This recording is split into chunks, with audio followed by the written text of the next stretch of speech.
Hello, friends. Did you know nearly 80% of those who watch my videos aren't subscribed? If you enjoy these stories, please hit that subscribe button and leave a like.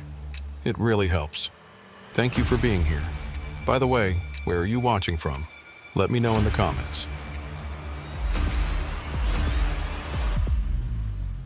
Wade Morrison's Burgundy Kenworth T680 rolled eastbound through the Nevada desert on Interstate 80, its diesel engine maintaining the steady rhythm that had carried him across America's highways for 23 years. The digital clock on his dashboard read 2:17 a.m. as he passed through one of the most desolate stretches of highway in the continental United States, where the nearest town was 50 miles in any direction, and cell towers were as scarce as water in the high desert. At 44, Wade knew every mile marker, truck stop, and CB radio dead zone between Sacramento and Salt Lake City.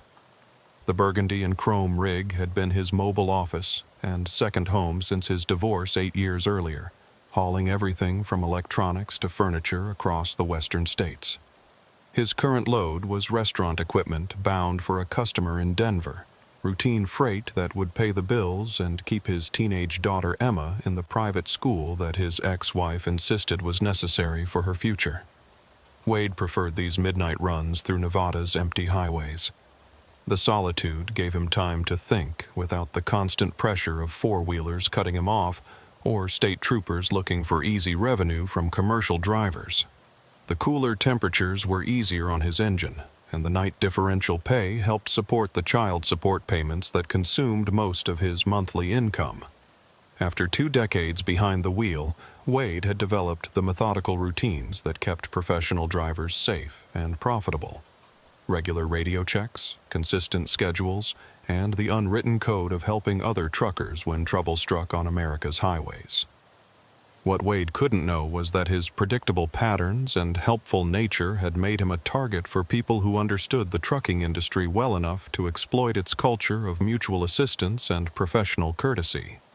The trouble started with what seemed like a routine CB transmission on Channel 19, the frequency that connected truck drivers across the country in an informal network of road information, weather updates, and companionship that helped break the monotony of long-distance hauling.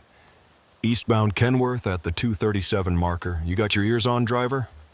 Wade glanced at his odometer and saw mile marker 235 approaching, making him the likely target of the call.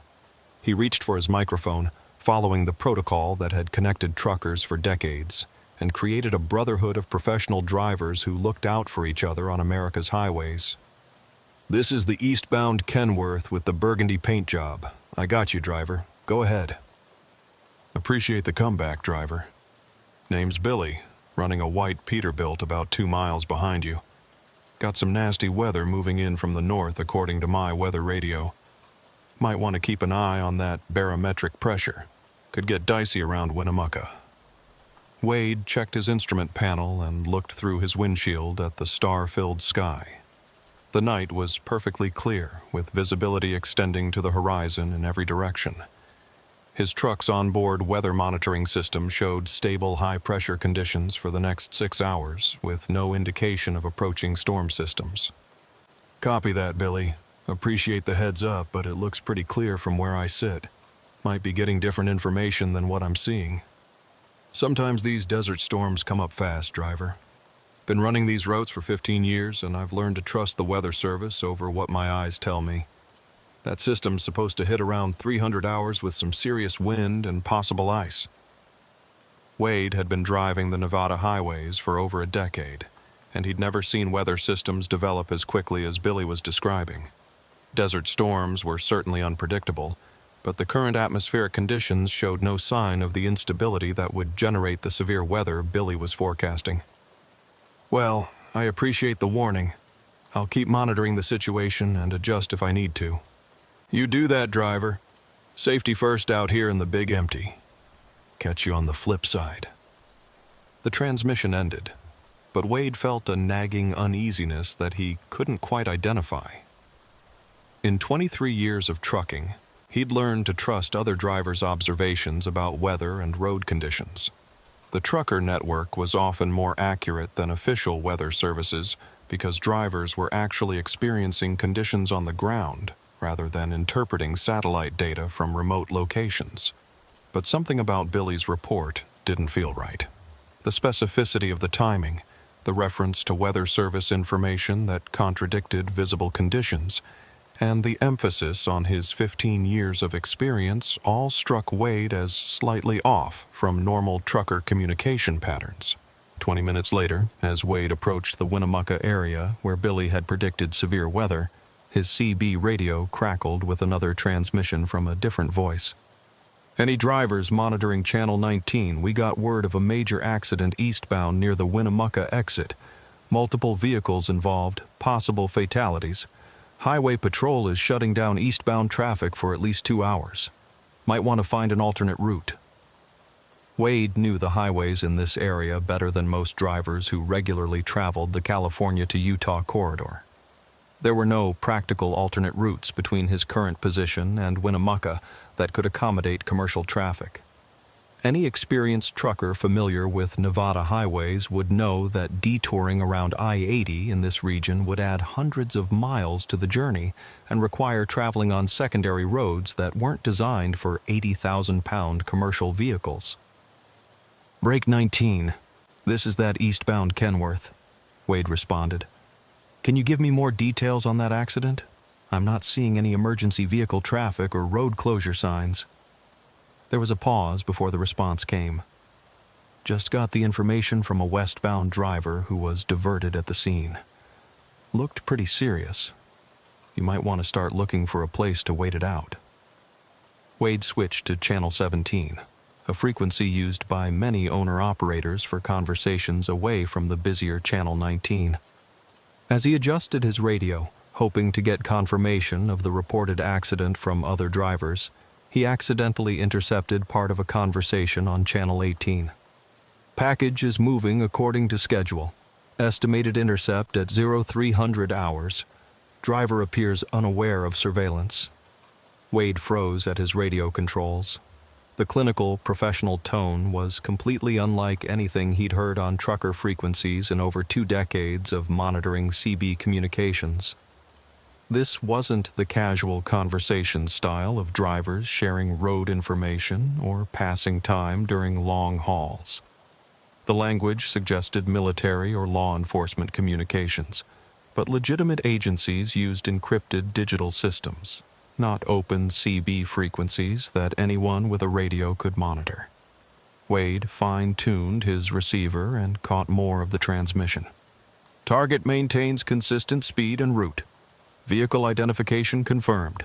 Recommend implementing Phase 2 at mile marker 254. Wade's Army Reserve training from his younger days triggered immediate alert. Someone was conducting active surveillance of highway traffic and coordinating operations using terms that suggested planned interception of specific vehicles. The target they were discussing could be any driver on this stretch of highway, but the reference to consistent speed and route made Wade wonder if he was the subject of their surveillance. Wade tried to switch back to Channel 19 to warn other drivers about the suspicious communications, but the frequency was now carrying only distant chatter from truckers hundreds of miles away. The local voices that had been providing information about weather and accidents had vanished from the airwaves, leaving only the routine long-distance traffic that characterized late-night CB activity. Wade's truck was approaching mile marker 250, uncomfortably close to the mile marker 254 mentioned in the surveillance transmission. His military experience told him that he needed to test whether he was being monitored by making an unscheduled deviation from his normal route pattern. Wade activated his turn signal and took exit 252, heading toward a small truck stop that served local ranchers and the occasional passing commercial vehicle. The facility wasn't on his regular route, and stopping there would break the predictable pattern that someone might be using to track his movements. As Wade slowed for the exit ramp, his CB radio crackled with an urgent transmission that confirmed his worst fears. "Eastbound Kenworth taking the 252 exit. You need to get back on the highway, driver. Road's washed out about 3 miles ahead. Bridge inspection crew has it blocked until morning." Wade had used this exit dozens of times over the years to visit a customer in the small town beyond the truck stop. The road was in good condition with a recently rebuilt bridge that showed no signs of structural problems. Someone was trying to control his movements using false information about road conditions. Wade ignored the warning and continued toward the truck stop, watching his mirrors carefully for any vehicles that might be following him. The parking lot was nearly empty except for a single pickup truck, a motorcycle, and one other big rig that appeared to be shut down for the night. Normal activity for a small facility at 2:30 in the morning. Wade parked his truck in a spot that gave him clear sight lines to all approach routes and walked into the truck stop, a combination fuel station and diner that had been serving highway traffic since the 1960s. Behind the counter, an elderly man with weathered hands was reading a trucking magazine and looked up as Wade entered. "Evening, driver. Don't usually see big rigs stopping here this time of night. Most of you fellas just blow past on the interstate." "Just wanted to check my route and grab some coffee," Wade replied, studying the maps and road information posted on bulletin boards throughout the small facility. Wade used the truck stop's landline telephone to call his dispatcher in Sacramento, reporting his position and estimated arrival time in Denver. The call served multiple purposes. It documented his location for company records, provided an opportunity to report any unusual situations, and created a safety check that would trigger investigation if Wade failed to make his scheduled delivery. "Wade, everything all right out there?" his dispatcher asked. "You're not scheduled to stop until Elko, and this call is coming from a number I don't recognize." "Just being cautious about some weather reports I'm hearing on the CB," Wade replied carefully. He didn't want to sound paranoid or unstable, but he also wanted to document his concerns with someone who could alert authorities if he failed to check in at his next scheduled stop. "Wanted to verify road conditions before continuing. Weather Service shows clear conditions all the way to Utah. Haven't heard any reports of problems on your route." Wade thanked his dispatcher and ended the call, but his uneasiness was increasing rather than diminishing. The official weather information contradicted the CB reports. The road closure warning had been false, and the surveillance communications suggested that someone was tracking his movements with professional-level coordination. As Wade prepared to leave the truck stop and return to the interstate, he noticed a vehicle approaching the parking lot with its headlights turned off. The pickup truck that had been parked near the building when he arrived was now gone, and a different vehicle was taking its place near the fuel islands. Wade's military instincts told him that he was being watched by people who were rotating their surveillance to avoid detection.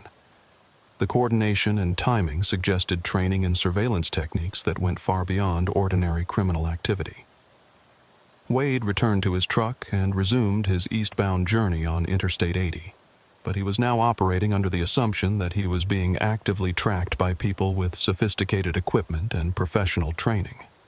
His CB radio remained quiet, except for distant transmissions from drivers in other regions, creating an ominous silence where local highway communications should have been active. At mile marker 260, Wade's radio came alive with a transmission that eliminated any doubt about his situation. "Wade Morrison, driver of the burgundy Kenworth T680 with California plates, hauling restaurant equipment to Denver. You've been monitoring communications you weren't meant to hear." Wade had never given his name, truck description, or cargo details over the radio during the night's transmissions. The speakers had access to his personal identity, vehicle information, and shipping documentation through sources that should have been confidential and secure. Wade reached for his CB microphone to call for help from other truckers, but before he could key the transmitter, his radio erupted with static that blocked all communications on every channel. Someone was jamming the CB frequencies using sophisticated electronic equipment that could override normal radio traffic across the entire spectrum. Wade tried his cell phone, but the display showed no signal bars and no available networks. Electronic jamming was preventing both CB radio and cellular communications, effectively isolating Wade from any potential assistance from other drivers or emergency services. Wade's truck was now approaching the Humboldt River Valley, where Interstate 80 descended through a series of curves and hills that limited visibility and reduced escape options. If someone was planning to intercept his truck, this would be an ideal location for an attack because the terrain channeled traffic into predictable routes with few alternatives. Wade made a tactical decision based on his military training and knowledge of the local highway network.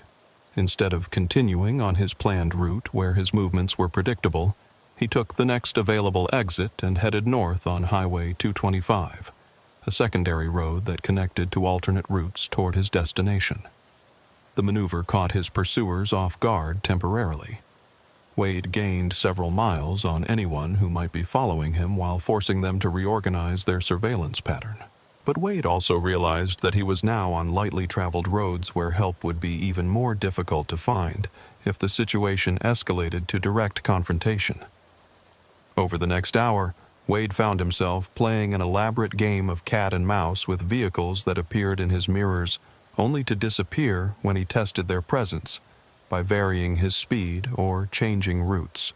The pursuit was subtle and professional, suggesting people with extensive training in surveillance techniques and vehicle coordination.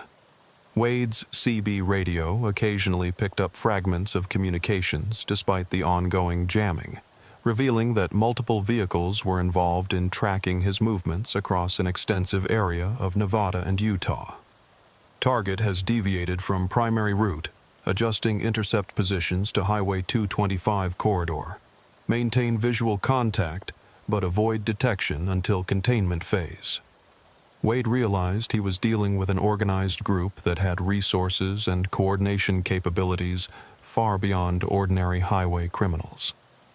The professional communications, sophisticated jamming equipment, and multi-vehicle surveillance suggested connections to law enforcement or intelligence organizations, but legitimate agencies wouldn't be jamming communications and pursuing innocent commercial drivers.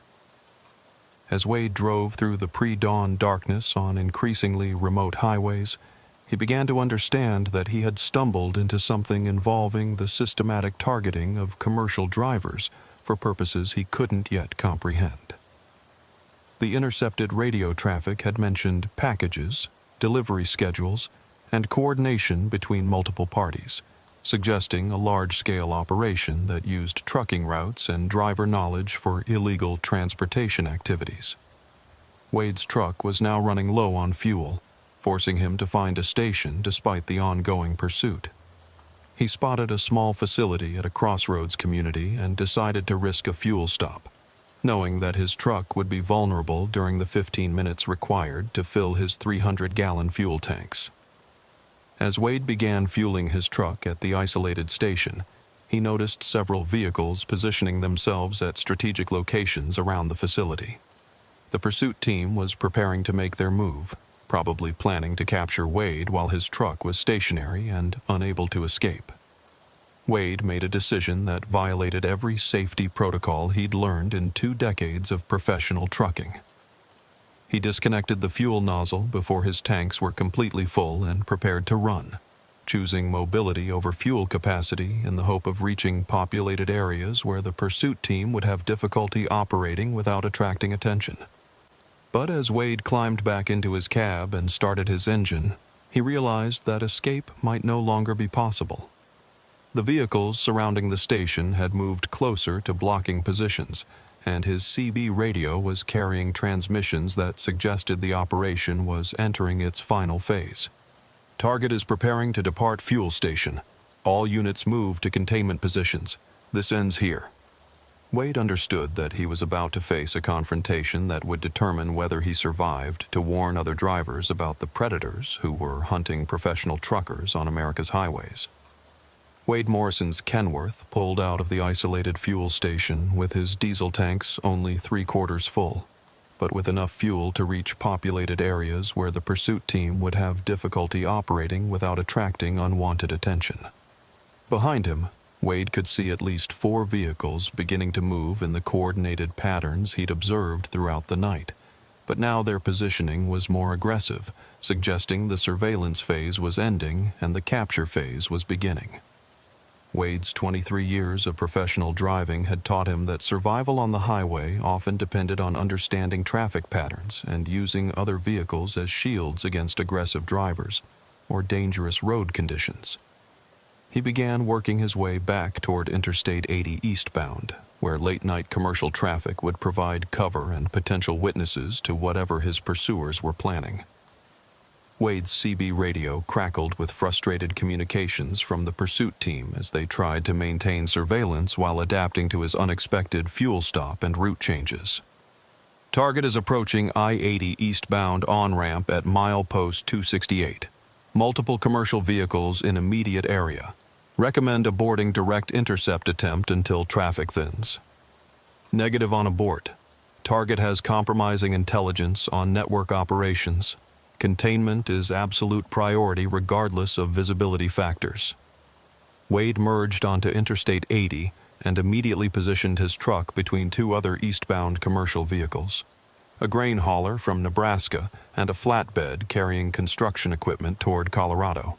The convoy formation made it difficult for pursuit vehicles to approach Wade's truck without obvious aggressive maneuvering that would be noticed by other professional drivers. Wade tried to contact the other truckers using his CB radio, but the communications jamming was still preventing normal transmissions on most channels. He could hear fragments of conversations from distant drivers operating hundreds of miles away, but local communications remained blocked by electronic countermeasures. Wade decided to use an old technique from his Army Reserve days for communicating under hostile conditions. He began flashing his headlights in specific patterns. 3 quick flashes, followed by 2 long ones, then 3 quick flashes again. The sequence was Morse code for SOS, a distress signal that any driver with military background might recognize.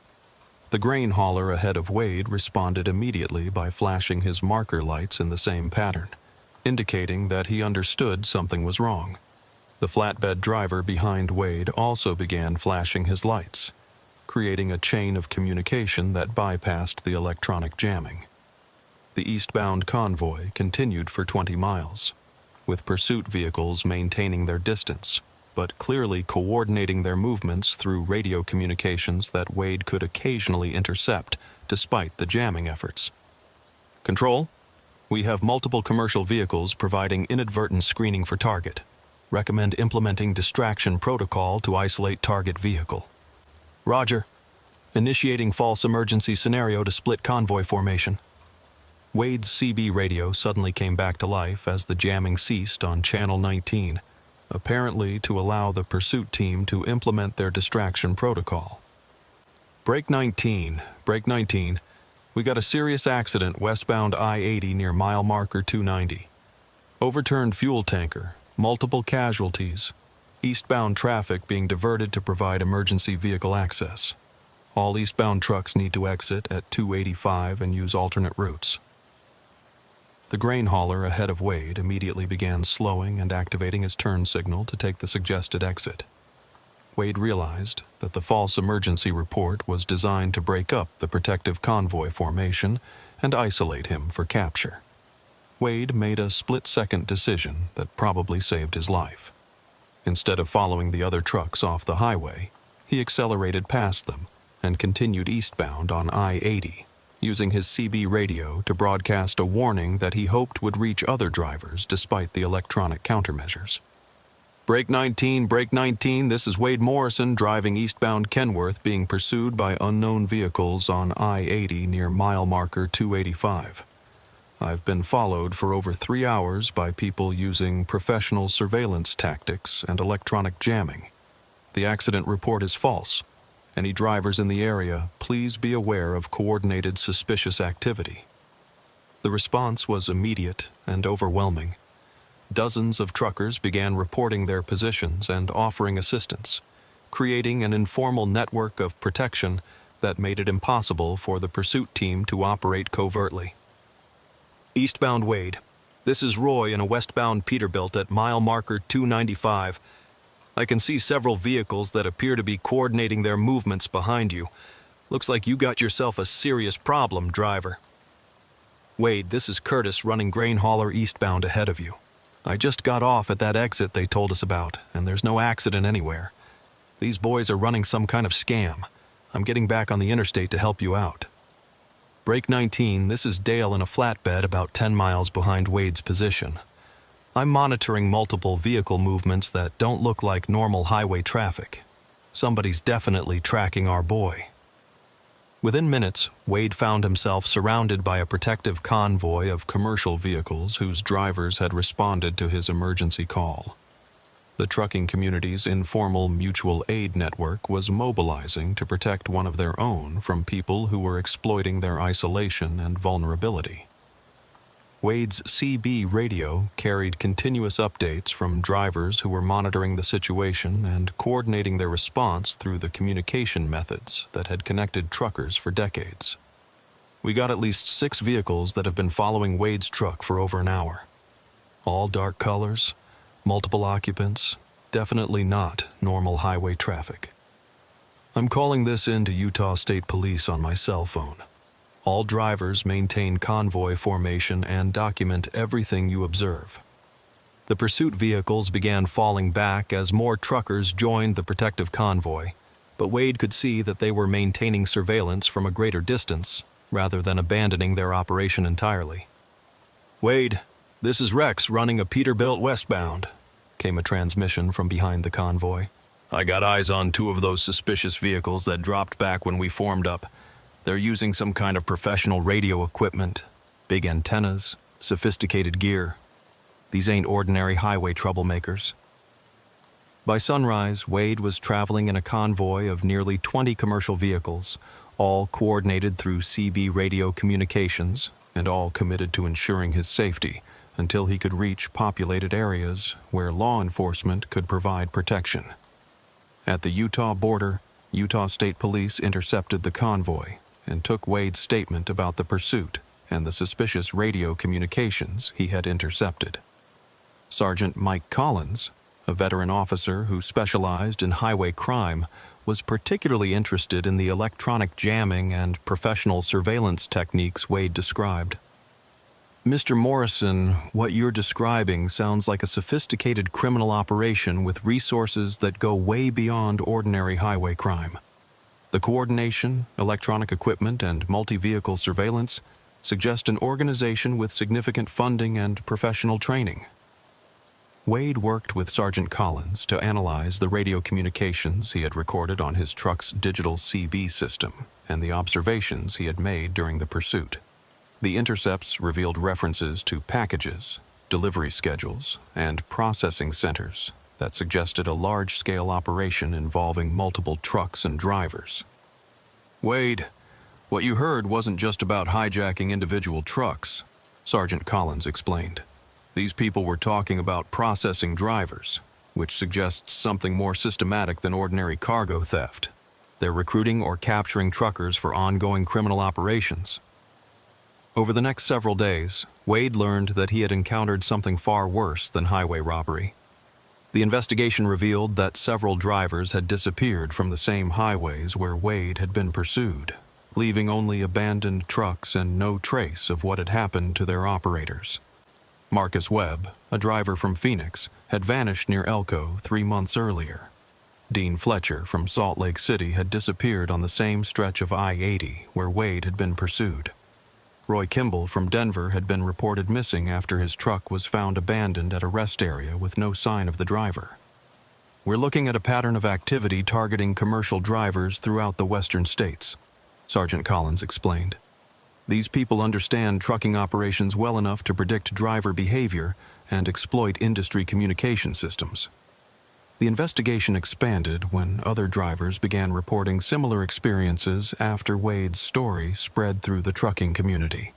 Rex Sullivan, an owner-operator from Idaho, had been pursued by coordinated vehicles after intercepting similar radio communications.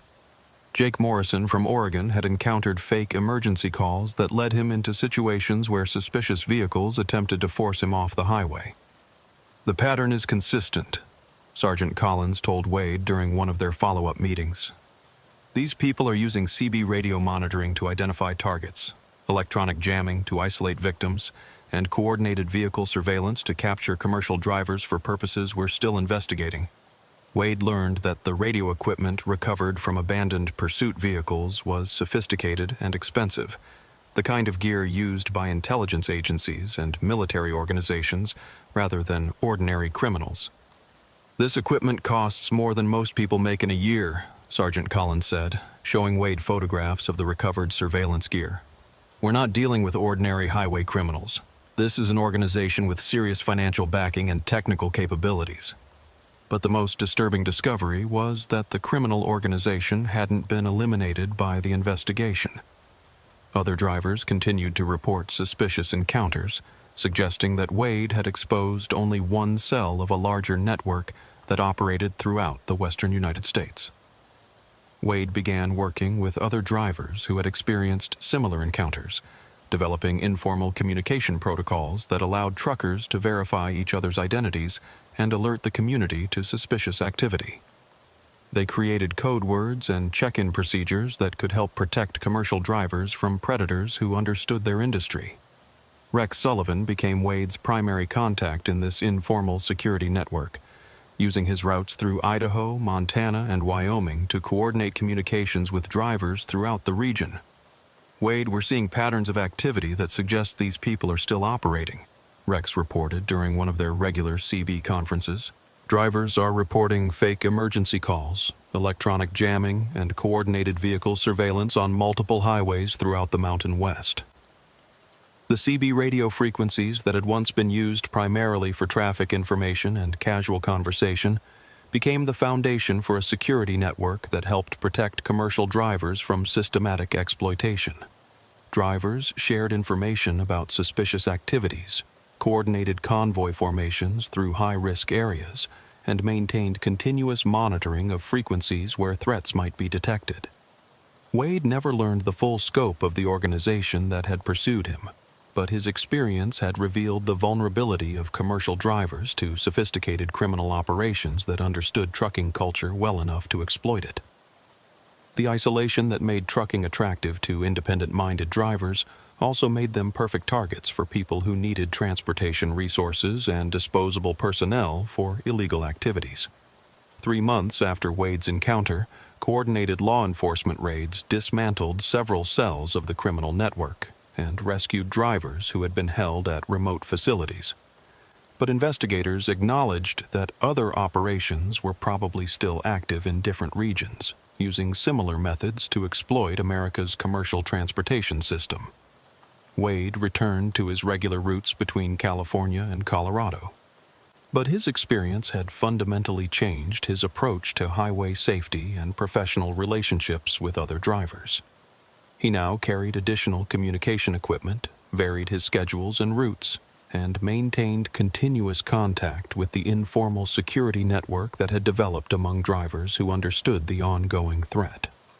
Most importantly, Wade had become part of a brotherhood that extended beyond casual CB radio friendships to encompass genuine mutual protection against predators who viewed commercial drivers as resources to be exploited rather than people deserving basic safety and respect on America's highways. 6 months after Wade Morrison's encounter with the Highway Surveillance Network, the informal security system that had developed among Western truckers, had evolved into something approaching a secret brotherhood. Drivers throughout Nevada, Utah, Colorado, and surrounding states maintained continuous communication through encrypted CB radio protocols, shared intelligence about suspicious activities, and provided coordinated protection for truckers who found themselves targeted by criminal organizations that continued to operate along America's major freight corridors. Wade had become the unofficial coordinator of this network, using his military background and survival experience to help develop security procedures that kept commercial drivers alive on increasingly dangerous highways. The system worked through code names and communication procedures that allowed drivers to verify each other's identities without revealing personal information over radio frequencies that might be monitored by hostile parties. Wade operated under the call sign Desert Fox. Rex Sullivan from Idaho was Mountain Man. Curtis Miller, the grain hauler who had been among the first to respond to Wade's emergency call, was Harvest Moon, and Dale Patterson, a veteran driver from Colorado with military intelligence experience, was known as High Country. Their informal organization had prevented at least 15 attempted kidnappings of commercial drivers over the past 6 months, using convoy tactics, communication networks, and coordinated responses that made it nearly impossible for criminal organizations to isolate and capture individual truckers. But the criminals were adapting to the truckers' defensive measures, developing new tactics and more sophisticated equipment designed to overcome the protective networks. Wade was eastbound on Interstate 40 through Arizona, hauling automotive parts from Los Angeles to Dallas, when his enhanced CB radio system picked up transmissions that revealed the true scope of the threat facing commercial drivers throughout the American West. Control Center Alpha, this is Mobile Unit 7 operating from Nevada Sector. We've identified the primary coordination node for the Trucker Resistance Network. Wade Morrison, call sign Desert Fox, operates from Sacramento and coordinates protective activities across 6 states. Wade immediately activated his emergency alert system, broadcasting coded warnings to network members while recording the intercepted communications for analysis. Mobile Unit 7, Control Center Alpha confirms target identification. Morrison has cost the organization over $3 million in lost operations and recruitment failures. Priority directive is elimination with extreme prejudice. Wade switched to his network's secure communication channel and began coordinating an immediate response to the threat escalation. All network stations, this is Desert Fox with a priority alpha alert. Hostile forces have identified network leadership and are implementing elimination protocols. All drivers activate maximum security procedures immediately. The response was immediate and overwhelming. Over 200 drivers throughout the western states began implementing the security procedures that Wade's network had developed over months of operations against criminal organizations that targeted commercial truckers. Rex Sullivan responded first from his position in Montana. Desert Fox, this is Mountain Man. I copy your priority alpha alert. Montana Sector is implementing convoy protocols and coordinating with law enforcement liaisons. Dale Patterson transmitted from Colorado. High Country acknowledges priority alpha. Colorado and New Mexico sectors are activating protective formations and secure communication procedures. Curtis Miller coordinated the response from drivers operating throughout Utah and Wyoming. Harvest Moon confirms priority alpha reception. Western Slope drivers are forming protective convoys and establishing surveillance patterns. Wade's CB radio continued to carry intercepted transmissions from the criminal organization, revealing a coordinated operation involving dozens of vehicles and personnel positioned throughout multiple states. All mobile units, target is eastbound I-40 Arizona sector. Implement containment protocols and prepare for immediate extraction. This operation has presidential priority from organizational leadership. Wade realized that his resistance activities had escalated the conflict to the highest levels of the criminal organization. They were now prepared to use extraordinary resources to eliminate him and disrupt the protective network he had helped create. Wade's truck was approaching Flagstaff when his enhanced surveillance equipment detected the coordinated movement patterns that indicated professional pursuit. Multiple vehicles were positioning themselves to monitor his route while maintaining communications that suggested military-level coordination and equipment. All units, target is approaching designated intercept zone. Implement Phase 2 containment protocols. Electronic warfare systems are authorized for full deployment. Within minutes, Wade's communication systems began experiencing sophisticated jamming that blocked CB radio, cellular, and satellite communications across a wide area of northern Arizona. The criminal organization was using military-grade electronic warfare equipment to isolate him from his protective network. But Wade's network had anticipated this possibility and developed countermeasures that didn't depend on electronic communications. As Wade's radio systems failed, he began implementing the visual signaling protocols that his network had learned from military communications procedures. Wade began flashing his headlights in specific patterns. Long, short, long, short, long. the Morse code sequence for the letter W, indicating Wade was in distress. He followed this with 3 quick flashes, 2 long flashes, and 3 quick flashes, the universal SOS distress signal. Other drivers on Interstate 40 began responding to Wade's visual signals, flashing their own lights to indicate they understood his situation and were coordinating a response. The trucker network's visual communication system allowed them to organize protective measures even when electronic systems were being jammed. Within 20 minutes, Wade found himself surrounded by a convoy of commercial vehicles whose drivers had recognized his distress signals and abandoned their planned routes to provide assistance. The criminal pursuit team found their operation compromised by dozens of witnesses who were documenting their activities and coordinating countermeasures. Troy Mansfield, an experienced driver Wade had helped train in convoy tactics, used his truck's PA system to broadcast information about the pursuit to other drivers in the area. All drivers on I-40 eastbound, we have a coordinated criminal operation targeting one of our brothers. Multiple suspicious vehicles are attempting to isolate and capture a commercial driver. All truckers in the area are requested to provide protective convoy services. The response exceeded anything Wade had seen during previous network operations.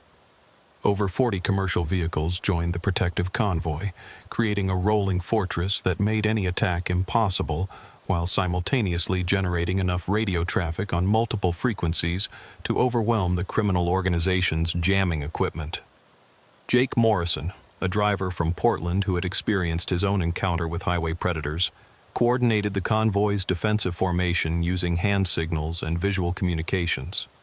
"Desert Fox, this is Portland Jake. We've got you covered from all directions. These boys picked the wrong trucker to mess with today."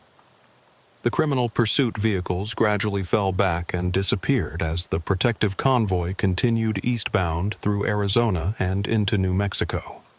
The truckers' coordinated response had demonstrated that their network possessed capabilities that matched or exceeded those of the criminal organizations that targeted commercial drivers. But Wade understood that his survival had come at a cost to the entire trucking community. The criminals now knew the extent of the protective network and would develop new tactics designed to overcome the truckers' defensive capabilities. Wade's CB radio came back to life as the electronic jamming ceased, apparently because the pursuit team had recognized that their operation had failed. "Desert Fox, this is Mountain Man transmitting from Montana sector. We monitored electronic interference throughout the southwestern region and coordinated response protocols. Network effectiveness exceeded all previous operations. Dale Patterson provided intelligence analysis of the criminal organization's capabilities.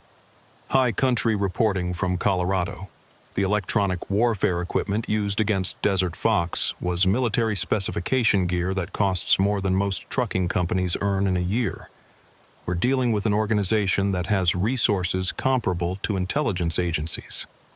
Curtis Miller coordinated debriefing procedures that would allow the network to learn from the encounter and develop improved defensive measures. Harvest Moon coordinating network analysis. We need to document everything observed during this operation and distribute intelligence to all network members. Over the next week, Wade worked with his network leadership to analyze the criminal organization's tactics and develop countermeasures that would protect other drivers who might be targeted for elimination.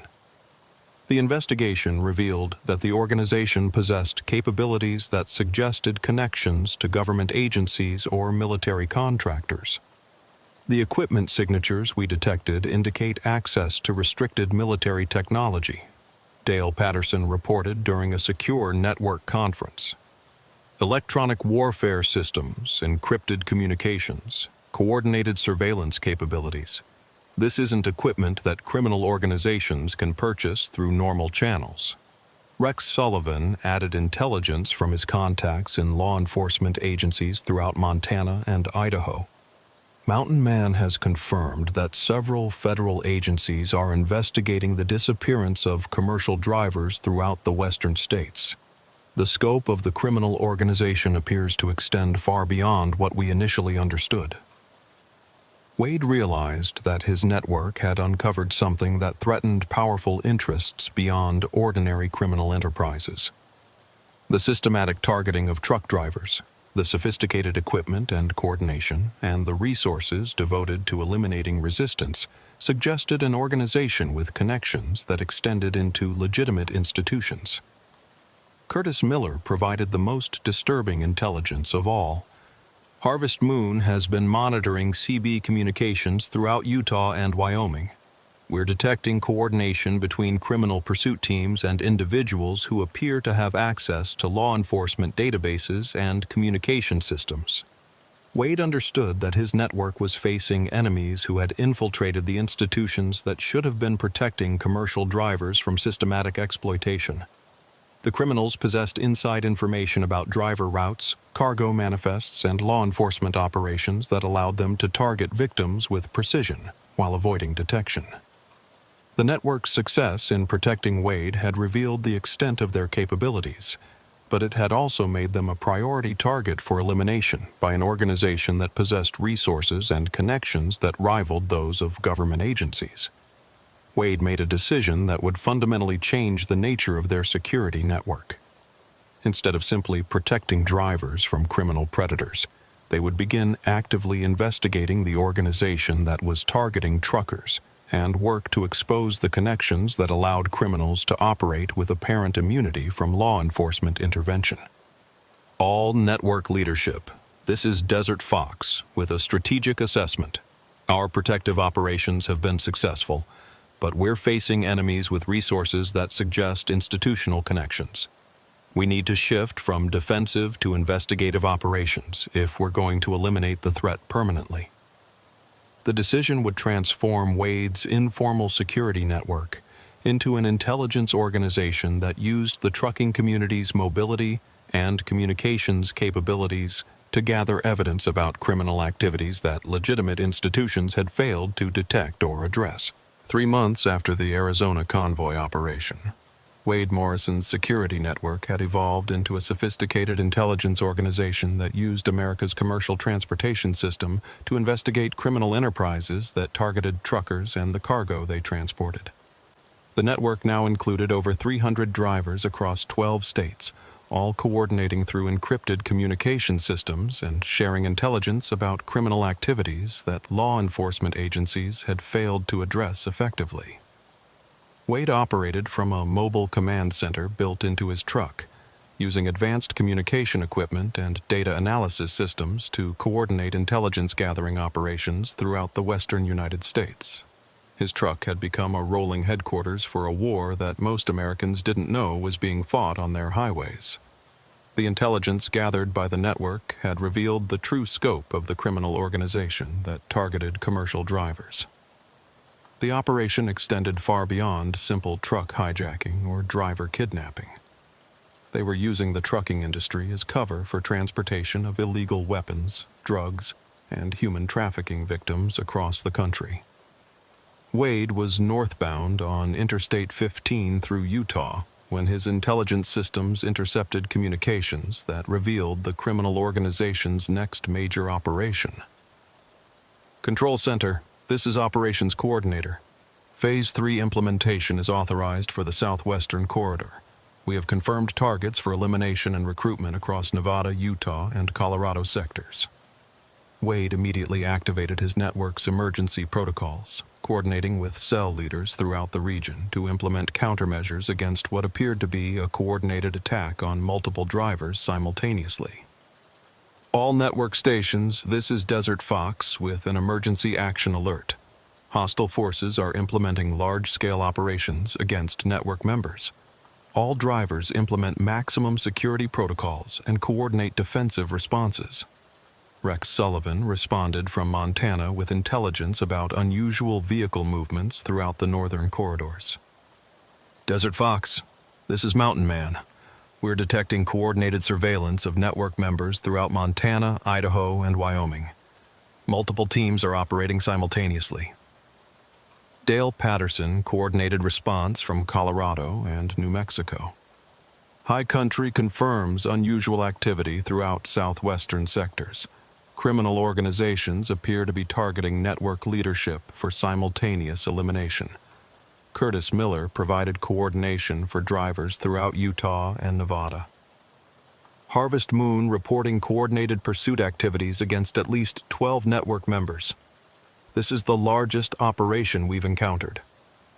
Wade realized that the criminal organization had decided to eliminate his entire network through coordinated attacks that would prevent the drivers from providing mutual assistance.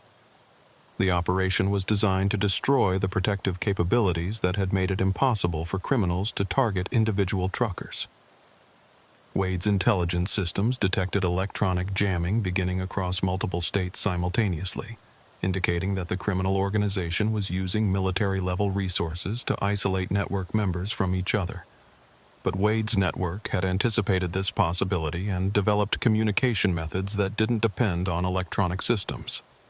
Throughout the western states, drivers began implementing the visual signaling protocols and relay systems that allowed them to coordinate defensive responses even when radio communications were blocked.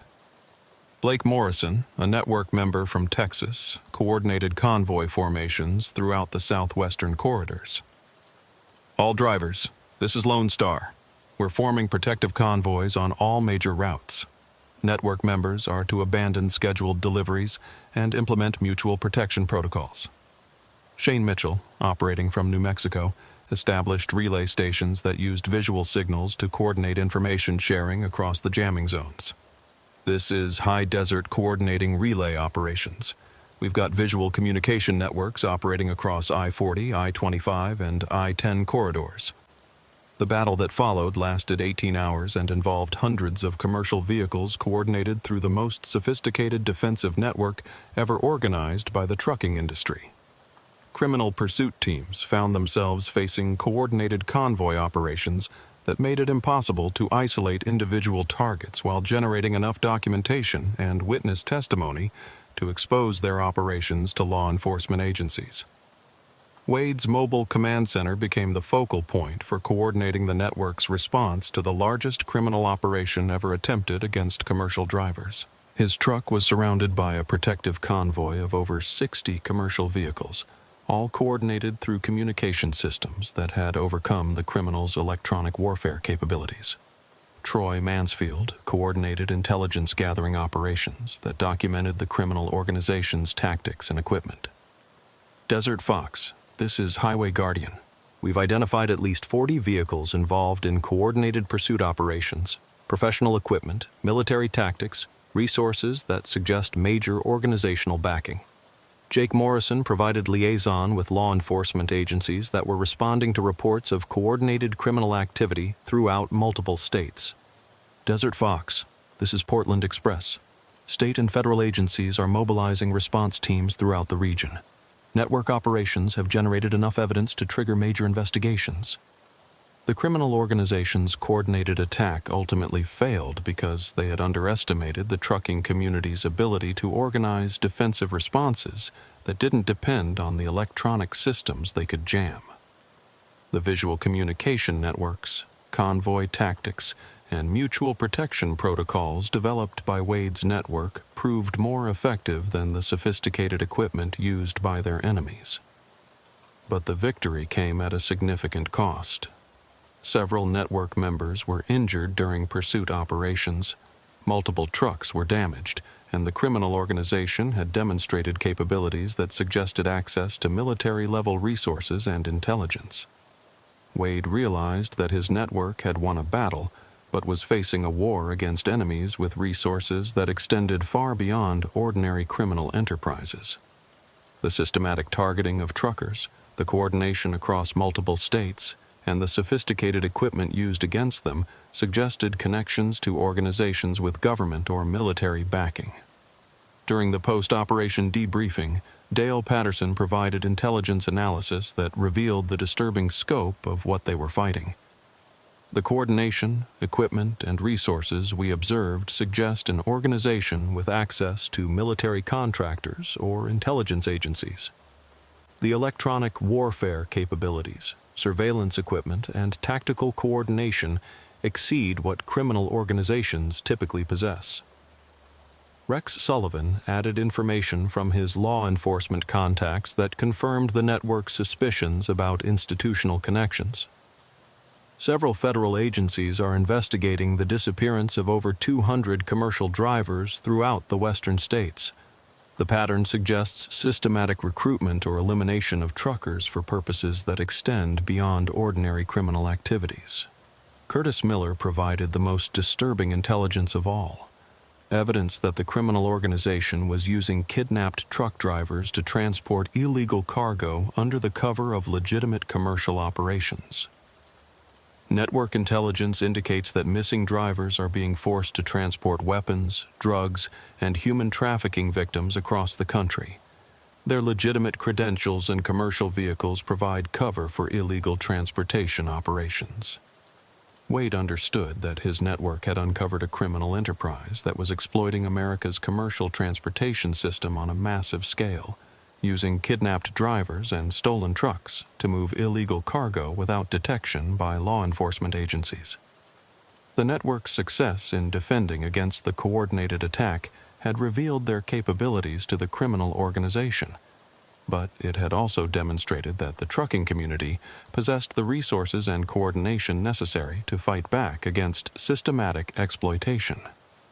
Wade made a strategic decision that would determine the future of the conflict between his network and the criminal organization that had declared war on commercial drivers.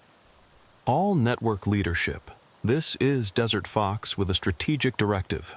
We've proven that we can defend against their attacks, but defense alone won't eliminate the threat. We're shifting to offensive operations designed to gather evidence and expose the criminal organization to law enforcement agencies that can prosecute them effectively. The decision would transform the trucking industry's informal mutual aid network into an active intelligence organization capable of conducting operations against criminal enterprises that had infiltrated America's transportation system. Over the following months, Wade's network used the trucking industry's mobility and communication capabilities to gather evidence about the criminal organization's operations, leadership, and connections to legitimate institutions. The intelligence gathered by drivers throughout the western states provided law enforcement agencies with information that led to the arrests of over 40 individuals involved in trafficking operations. But the investigation also revealed that the criminal organization extended far beyond the individuals who had been captured. The network had uncovered a systematic exploitation of America's transportation industry that involved corruption in multiple government agencies, military contractors with illegal side operations, and criminal enterprises that had been operating with apparent immunity for years. Wade's network had succeeded in protecting commercial drivers from systematic exploitation, but they had also made enemies with resources and connections that ensured the conflict would continue indefinitely. The CB radio frequencies that connected truckers throughout the western states now carried two types of communications: coordination of legitimate commercial operations and intelligence sharing about criminal activities that threatened drivers and the cargo they transported. Wade continued operating his mobile command center, coordinating network operations, while hauling freight that helped support the intelligence activities that had become necessary for survival on America's highways. His truck remained surrounded by protective convoys and equipped with communication systems that allowed him to coordinate defensive operations across multiple states.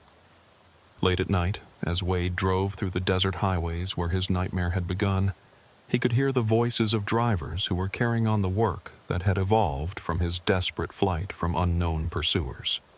The network had grown beyond his ability to control or direct, becoming a permanent part of the trucking industry's response to systematic threats. But Wade also understood that his network's success had created new enemies, people whose criminal activities had been disrupted by the intelligence gathering and protective operations that bore his name. These enemies possessed resources and connections that made them more dangerous than the original criminal organization that had pursued him. The static between radio stations still carried whispers of coordination and planning from people who viewed Wade's network as an obstacle to be eliminated rather than a service to be respected. The war between predators and protectors on America's highways was escalating rather than ending. Wade Morrison had started something that had grown far beyond his original intent to protect truckers from criminal exploitation. His network had become a permanent fixture in the trucking industry, providing services that legitimate institutions had failed to offer while making enemies that legitimate institutions seemed unable or unwilling to prosecute. The midnight frequency still carried messages of coordination and mutual assistance between drivers who understood that their survival depended on their ability to protect each other from systematic exploitation. But it also carried the sounds of an ongoing war that would determine whether America's highways remained corridors of freedom and commerce, or whether they would become hunting grounds controlled by criminal organizations with resources that rivaled those of the government agencies that should have been protecting commercial transportation. Wade had survived his original encounter with the midnight frequency, but the frequency itself had become something that connected an entire industry in an ongoing struggle for survival against enemies who possessed capabilities that extended far beyond ordinary criminal enterprises. The Brotherhood of the Road had become a resistance movement that would never end, because the enemies they fought possessed resources and connections that ensured new threats would always emerge from the static between radio stations where America's truckers maintained their eternal vigilance against those who would exploit their industry and the drivers who kept the country's economy moving. Vehicles parked in the lot that weren't there when he checked the security cameras. His supervisor, a practical woman who'd never worked nights herself, dismissed the reports as stress and exhaustion. She suggested Marcus switch to day shifts, take a vacation, maybe see a doctor about possible sleep disorders. But Marcus knew what he was seeing was real. He started researching the history of the location, just like I had years earlier. He found the same newspaper articles about the old trading post, the same records of disappearances and strange incidents, and he began to understand that he was part of a pattern that stretched back much further than the existence of the modern truck stop. The night I approached him, he was doing inventory in the storage room, just like I had been during my last week at Rusty's Junction. He looked up when I walked in, and I could see in his eyes that he recognized me from his dreams. "You're one of them," he said. Not a question, just a statement of fact. "Yes," I told him. "And you're ready to choose." We talked for an hour about the old road, about the nature of the journey, about what it meant to step outside of linear time and become part of something eternal. Marcus asked intelligent questions, showed genuine understanding of what I was offering. In the end, he chose the old road, just as I had years earlier. He walked out of that storage room and into a world larger than anything he'd imagined possible.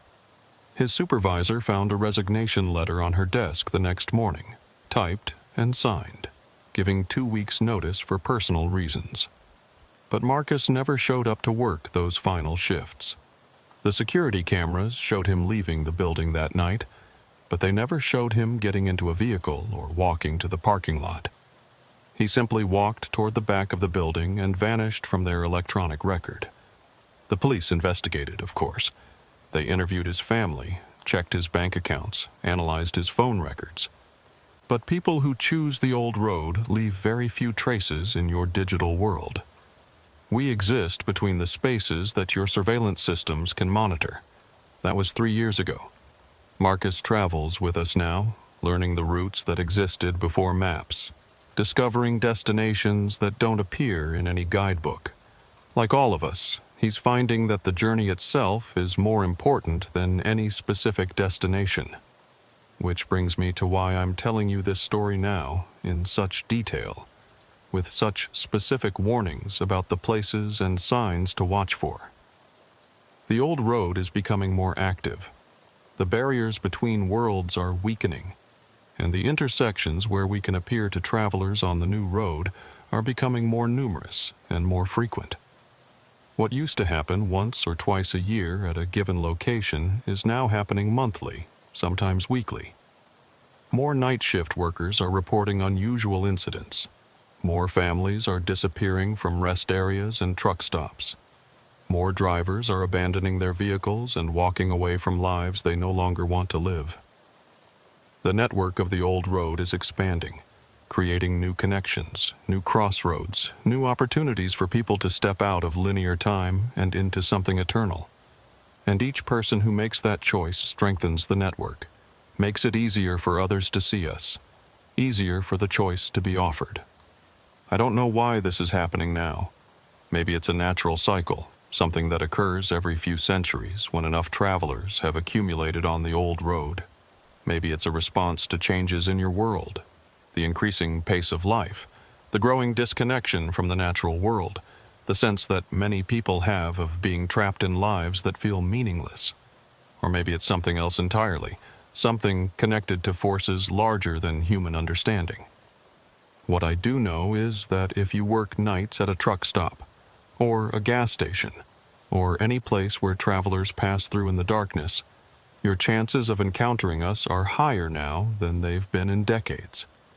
And if you start seeing things that don't quite make sense, if you start hearing voices that speak of impossible journeys, if you start noticing patterns that suggest something is operating just beyond the edge of your perception, you need to be prepared for the choice when it comes. Because it will come. Maybe not today, maybe not tomorrow, but if you've truly seen us, if you've genuinely witnessed the travelers on the old road, then you've already been marked. The connection has been made, and it will only grow stronger over time. You can fight it if you want. You can quit your job, move to a different city, try to convince yourself that what you saw wasn't real. Some people do that, and they manage to live out their lives without ever encountering us again. But they're never quite the same afterward. They carry the knowledge of our existence like a weight, always wondering what they might have experienced if they'd made a different choice. They see shadows that might be us in their peripheral vision. They hear whispers in empty rooms that might be our voices calling to them across the barriers between worlds. And sometimes, years later, when they're old and tired and feeling the weight of a life lived entirely within the boundaries of linear time, they start looking for us again. They drive the interstate highways late at night, stopping at truck stops and rest areas, hoping to catch a glimpse of the travelers they once turned away. By then, it's usually too late. The connection has weakened, the barriers have solidified, and the choice is no longer available to them. They die as they lived, trapped within the confines of ordinary existence, never knowing what wonders they might have seen if they'd been brave enough to step onto the old road when the opportunity was offered. That's why I'm telling you this story now, while you're still young enough and aware enough to understand what's being offered. That's why I'm giving you these warnings about the signs to watch for, the patterns to recognize, the choices you'll need to make. The old road welcomes all travelers, but it doesn't wait forever for anyone to decide. The choice, when it comes, must be made in the moment it's offered. There are no second chances, no opportunities to reconsider, no time to weigh the pros and cons. Either you step onto the old road and join the eternal journey, or you remain on the new road and live with the knowledge of what you've seen for the rest of your linear existence. Clay Henderson's Burgundy Peterbilt 379 rolled eastbound on Interstate 40 through the New Mexico darkness, its diesel engine maintaining a steady rhythm that had lulled Clay into the meditative state that came with 15 years of long-haul driving. At 38, the bearded trucker from Amarillo had learned to appreciate the solitude of night runs across the Southwest, when the desert highways were mostly empty except for other commercial drivers making their way between California and Texas. The digital clock on his dashboard read 11:42 p.m. As Clay passed the exit for Tucumcari, maintaining his cruise-controlled speed of 67 miles per hour while hauling a trailer load of furniture from Los Angeles to Dallas. It was a routine run he'd made dozens of times, following the same route, stopping at the same truck stops, keeping the same schedule that allowed him to maximize his driving hours while staying compliant with federal regulations. What Clay didn't realize was that his predictable routine had made him a target for someone who had been studying his movements for weeks. The first indication something was wrong came through his CB radio. Clay monitored Channel 19 out of habit, listening to the chatter between drivers about road conditions, speed traps, and the general conversation that helped break the monotony of long-distance driving. Most of the time, the radio provided useful information from other truckers who had traveled the road ahead and could warn about hazards or delays. At 11:47 p.m., Clay's radio crackled with a transmission that immediately got his attention. "Eastbound Peterbilt with the burgundy paint job. You got your ears on?" Clay glanced around at the sparse traffic surrounding him. There were only 3 other trucks visible in either direction, and one of them appeared to be the burgundy color mentioned in the transmission. Clay reached for his microphone. "That's a big 10-4. You got the burgundy, Pete. Go ahead." "Appreciate the comeback, driver. Looks like you might have a problem with your trailer lights. Your left rear running light appears to be out." Clay checked his instrument panel. No warning lights indicated any electrical problems, but trailer bulbs could burn out without triggering dashboard alerts. He made a mental note to check the lights at his next stop. "Much obliged for letting me know. I'll take a look when I stop for fuel." 10-4. Stay safe out there." The transmission ended, and Clay thought nothing more of it. Drivers routinely helped each other by reporting mechanical problems that might not be visible from the cab. It was part of the unwritten code of professional truckers looking out for each other on the highway. 20 minutes later, as Clay approached the truck stop where he planned to fuel up, his CB crackled again. "Burgundy Pete, this is that driver who called about your trailer light. You still eastbound?" Clay was surprised to hear from the same driver again. Usually, such communications were brief, one-time interactions. "That's a big 10-4. Just pulling into the Flying J for fuel." "Roger that. I'm about 10 minutes behind you. Thought I'd mention that light's still out, and now it looks like you might have a loose mud flap on that same side." Clay felt a slight uneasiness.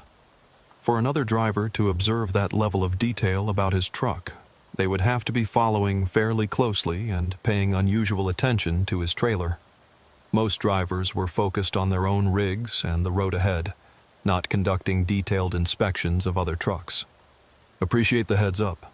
I'll check it out." Clay pulled into the Flying J and parked at the fuel island. As he began filling his tanks, he walked around to examine the rear of his trailer. The running lights appeared to be functioning normally, and the mud flaps were securely attached.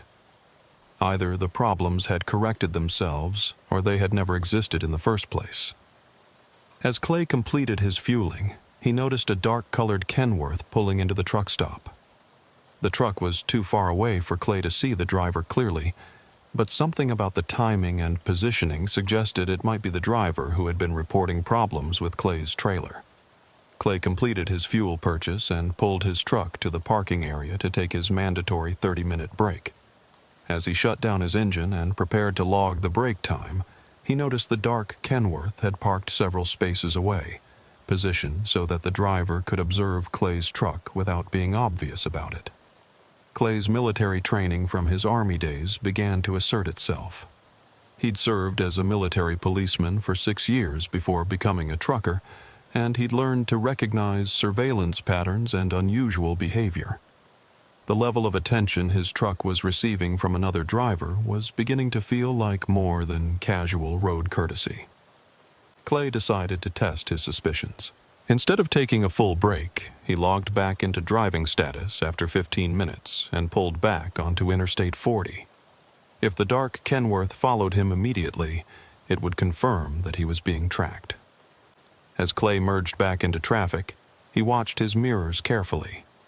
Within 2 minutes, he could see headlights from the dark Kenworth pulling out of the truck stop behind him. The timing was too coincidental for normal trucking operations. Clay's uneasiness increased as he continued eastbound. The following truck maintained a consistent distance of about a quarter mile, close enough to keep Clay's truck in sight, but far enough back to avoid appearing obviously suspicious. Over the next hour, Clay tested the situation by varying his speed slightly. Each time, the following truck adjusted its speed to maintain the same distance. At 1:20 a.m., Clay's CB radio came to life again. "Burgundy Pete, you still got your ears on?" Clay hesitated before responding. The voice sounded like the same driver who had been reporting mechanical problems, but now the communication felt more sinister than helpful. "Go ahead. Looks like you're making good time tonight, running a pretty steady pace." The comment sent a chill down Clay's spine. The driver was clearly monitoring Clay's speed and travel patterns with an attention to detail that went well beyond normal driver-to-driver communication. "Just trying to stay on schedule," Clay replied, keeping his response brief. "I hear you. Long way to go before morning. Lot of empty road between here and Amarillo." Clay didn't respond to the transmission. The mention of his destination was particularly troubling, since Clay hadn't broadcast his route or intended stops. Either the driver was guessing based on common trucking routes, or he had access to information about Clay's trip that should have been confidential. Over the next 30 miles, the following truck gradually closed the distance, moving from a quarter-mile back to about 500 yards behind Clay's trailer. Still not close enough to be considered tailgating, but close enough that Clay could see the truck clearly in his mirrors, even in the darkness. Clay began to consider his options. He could pull into another truck stop and see if the following driver would reveal his intentions. He could exit the interstate and take alternate routes to determine if he was really being followed. Or he could continue on his planned route and hope that his concerns were unfounded. The decision was made for him at 2:15 a.m. when his CB radio crackled with a transmission that made his blood run cold. "Clay Henderson, driving the Burgundy Pete with Texas plates, hauling furniture to Dallas. You've got a real nice setup there, driver." Clay had never given his name over the radio. His truck's license plates weren't visible from the following vehicle's position, and his cargo information wasn't something that could be observed from outside his truck. The driver was demonstrating knowledge of Clay's identity and trip details that could only have come from inside information or extensive surveillance. Clay reached for his cell phone to call 911, but realized he was in one of the dead zones common along I-40 where cell coverage was spotty or non-existent. His CB radio was his only reliable communication, and that channel was apparently being monitored by whoever was following him. Clay made a decision that potentially saved his life. Instead of continuing on his planned route toward Amarillo, he took the next exit and headed north on a state highway that led away from the interstate. If he was being followed for legitimate reasons, the other driver would probably continue eastbound. If his fears were justified, the following truck would take the same exit. Clay watched his mirrors as he climbed the exit ramp. The dark Kenworth followed him off the interstate, confirming that Clay was being deliberately tracked by someone with knowledge of his identity and travel plans. The state highway was nearly deserted at 2:30 in the morning, with only occasional ranch access roads and no services for miles. Clay realized that he had potentially made his situation worse by isolating himself on a road where help would be even harder to find than on the interstate. But Clay also recognized that he now had confirmation of what he was dealing with. Someone had been studying his routes and schedule, gathering information about his cargo and destination, and was now actively pursuing him on highways where they could operate without witnesses. Clay's CB radio crackled again, and this time the voice carried a different tone, less friendly, more businesslike. "Mr. Henderson, you're making this more complicated than it needs to be. Pull over at the next opportunity so we can have a conversation." Clay didn't respond, but he pressed down on his accelerator, pushing his loaded truck to its maximum safe speed on the winding state highway.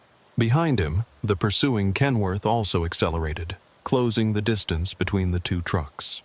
For the next 20 miles, Clay found himself in a high-speed chase through the New Mexico countryside, his heavily loaded truck struggling to maintain speed on the rolling hills, while the pursuing vehicle gradually gained ground. Clay's diesel engine was working hard, his transmission downshifting automatically as he climbed grades, while his pursuer seemed to have no trouble matching his pace. At 3:10 a.m., Clay crested a hill and saw something that gave him hope: the lights of a small town ahead. If he could reach the town, he might find help, or at least witnesses who could document what was happening to him. But as Clay descended toward the town, he realized that the pursuing truck had closed to within 100 yards of his trailer, close enough that Clay could see the driver's silhouette in the other truck's cab, close enough that any aggressive maneuvering by the pursuer could force Clay off the road. Clay's military training told him that he was in a tactical situation where his options were limited, and his opponent held most of the advantages. The pursuing driver had demonstrated superior knowledge of Clay's operations, better intelligence about the terrain, and a truck that was apparently lighter and more maneuverable than Clay's loaded rig. But Clay also had advantages that his pursuer might not expect. 15 years of professional driving had given Clay intimate knowledge of truck handling and performance characteristics. His military police training had taught him evasion and defensive driving techniques, and his determination to survive was strengthened by the knowledge that he had a teenage daughter who depended on him. As Clay entered the outskirts of the small town, he made a decision that would determine whether he lived or died. Instead of continuing straight through town where the pursuing truck could easily follow, Clay took a sharp right turn onto a side street, using his truck's momentum and the pursuer's following distance to create a brief gap between the two vehicles. The maneuver worked temporarily. Clay gained about 200 yards on his pursuer, who had to slow down and turn around to follow the unexpected route change. But Clay also realized that he was now on unfamiliar roads in a strange town, with no idea where the streets led or whether he would find help or just get himself trapped in a dead end. Clay's CB radio crackled with an angry transmission. "Mr. Henderson, you're just delaying the inevitable. Stop running and let's settle this like professionals." The word professionals sent another chill through Clay. Whatever was happening to him wasn't random road rage or simple robbery.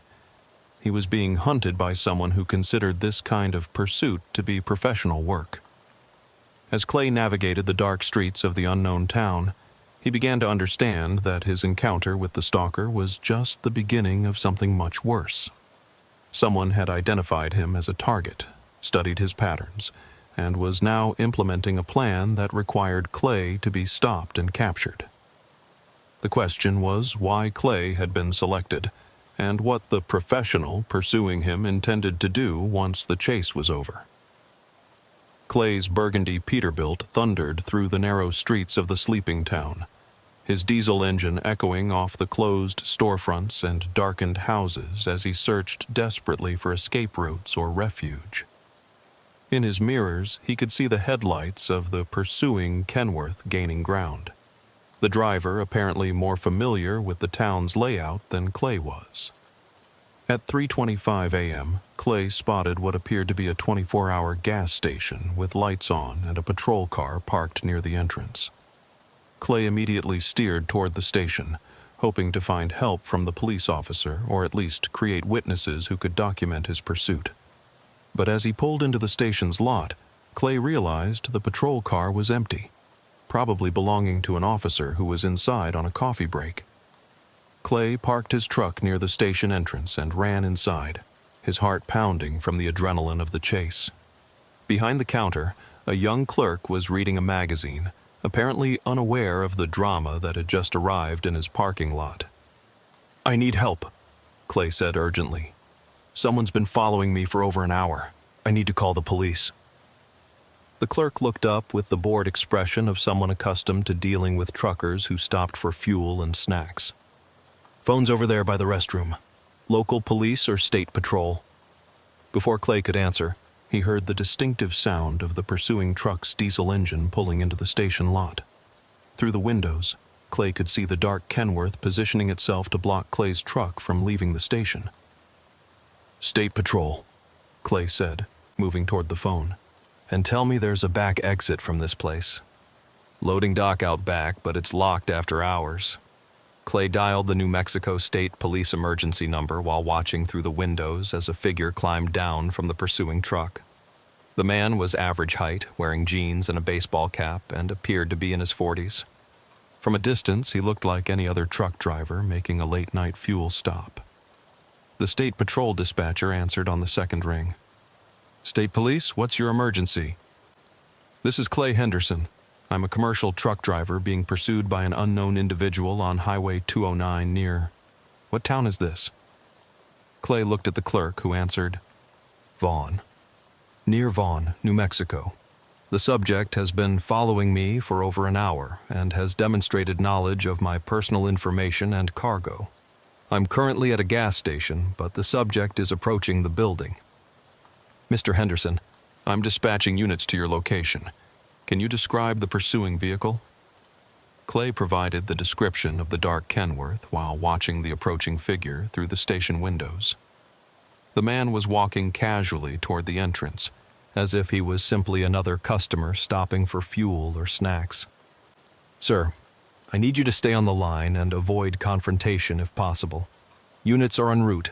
Estimated arrival in 12 minutes. 12 minutes felt like an eternity as Clay watched the man approach the station entrance. Clay moved away from the windows, positioning himself near the back of the store where he could observe the front entrance while staying out of direct sight. The door chimed as the man entered the station. Clay could hear his footsteps moving toward the counter, his voice casual and friendly as he spoke to the clerk. "Evening. You wouldn't happen to have seen another trucker come in here in the last few minutes, driving a burgundy Peterbilt? I've been trying to catch up with him to return his wallet. Must have dropped it at the last truck stop." Clay felt his stomach tighten.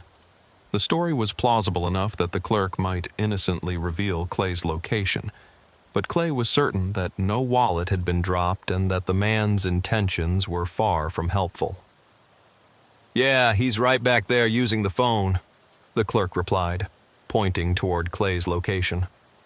Clay realized he had seconds to decide whether to confront the man, try to escape through the back of the store, or trust that the approaching state patrol units would arrive before the situation escalated. The man began walking toward the back of the store, his footsteps casual but purposeful. Clay could see him reflected in the security mirror mounted in the corner. Average build, unremarkable appearance, but moving with the confidence of someone accustomed to controlling situations. "Mr. Henderson?" the man called out. "I believe you dropped your wallet at the Flying J. Thought you'd want it back." Clay didn't respond, but he noticed that the man's hands were positioned near his waistband in a way that suggested he was carrying a concealed weapon. Clay's military training told him that the situation was about to become violent. "Look, driver, I know you're back there. This can be easy or it can be hard, but either way, we're going to have a conversation." Clay made his decision. Instead of waiting to be cornered, he stepped into view while maintaining distance from the man. "I didn't drop any wallet, and I don't know who you are, but you need to stay away from me." The man smiled, but his eyes remained cold and calculating. "Clay Henderson, age 38, divorced. One daughter named Emma, who lives with your ex-wife in Amarillo. You drive for Southwestern Freight, been with the company for 8 years. Clean driving record. You run the Los Angeles to Dallas, route twice a week, usually departing Sunday night and Thursday night." Clay felt a chill as the man recited personal details that should have been confidential. This wasn't a random encounter or a case of mistaken identity. Clay had been specifically researched and targeted by someone with access to employment records and personal information. "What do you want?" "I want you to walk outside to your truck and drive to a location where we can have a private conversation. No state police, no witnesses, no complications." Clay could hear sirens approaching in the distance, the state patrol units responding to his 911 call. But he also realized that the man had positioned himself between Clay and the front exit, and that running toward the back of the store would only trap Clay in a dead end. "I'm not going anywhere with you." The man's expression hardened, and Clay could see him shifting his weight in preparation for aggressive action. "Mr. Henderson, you have a choice. You can walk outside voluntarily, or I can make you walk outside. Either way, We're leaving this store before those police units arrive. Clay noticed that the store clerk had become aware that something was wrong and was moving toward a phone behind the counter, probably to call for additional help. But Clay also realized that the young man could become a victim if the situation escalated into violence. "Why me?" Clay asked, trying to buy time while the sirens grew louder. "What makes me a target?" "You fit the profile.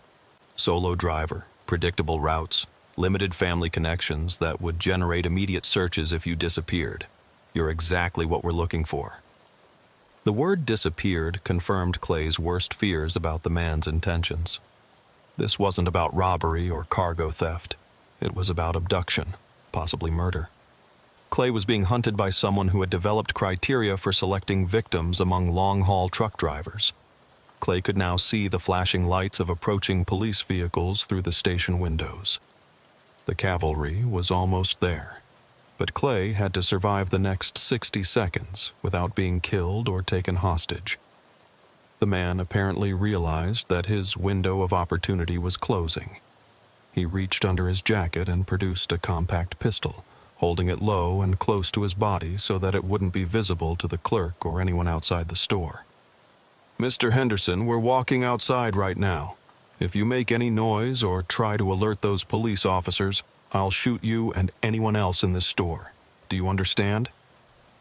Clay understood that he was dealing with a predator who was prepared to kill multiple people to achieve his objectives. The threat against the innocent store clerk made compliance seem like the only option that wouldn't result in immediate bloodshed. But Clay also understood that leaving the store with the armed man would almost certainly result in his own death, probably after whatever conversation the man had planned. Clay had to make a choice between immediate danger to others and certain death for himself. Clay made the decision that his military training had prepared him for. He chose to fight rather than submit to an armed predator. As the man gestured toward the front door with his pistol, Clay suddenly lunged forward, grabbing the man's gun hand and driving his shoulder into the attacker's midsection. The two men crashed into a display rack, sending merchandise scattering across the floor as they struggled for control of the weapon.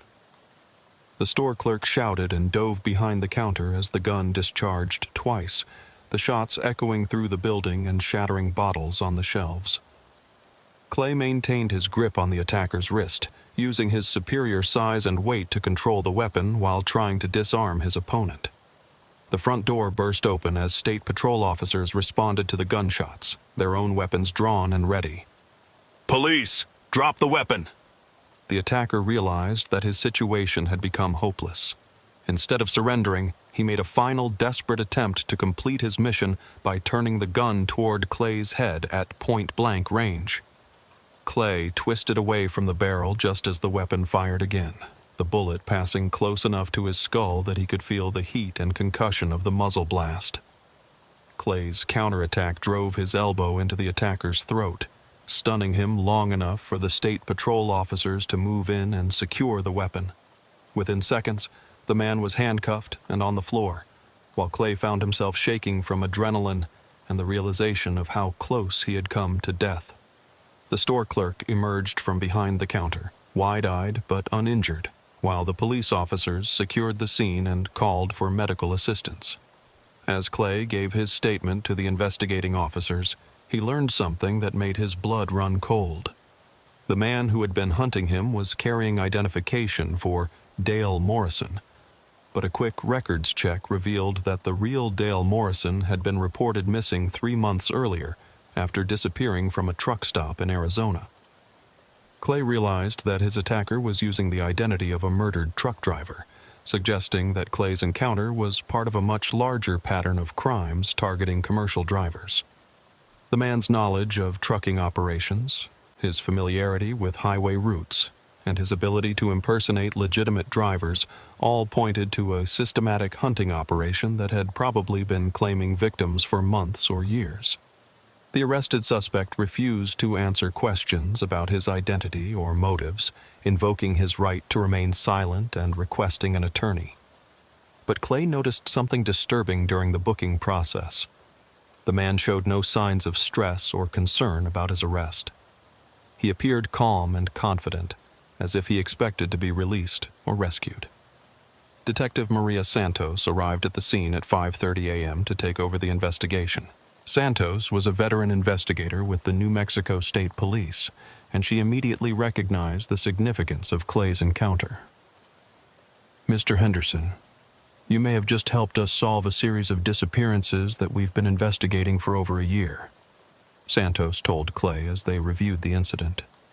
3 truck drivers have disappeared along I-40 in the past 18 months, all under circumstances that suggested they were specifically targeted. Clay described his encounter with the suspect, including the man's detailed knowledge of his personal information and travel patterns. As Clay spoke, Santos's expression grew increasingly serious. "The level of surveillance you describe suggests a sophisticated operation. Someone has been studying truck drivers' routes and schedules, gathering intelligence that would allow them to predict when and where specific drivers would be vulnerable to attack. Detective, this guy mentioned that I fit a profile. He said I was exactly what they were looking for. That suggests there are others involved in this." Santos nodded grimly. "That's what we're afraid of. The suspect you encountered may be part of a larger network that's been targeting commercial drivers throughout the Southwest."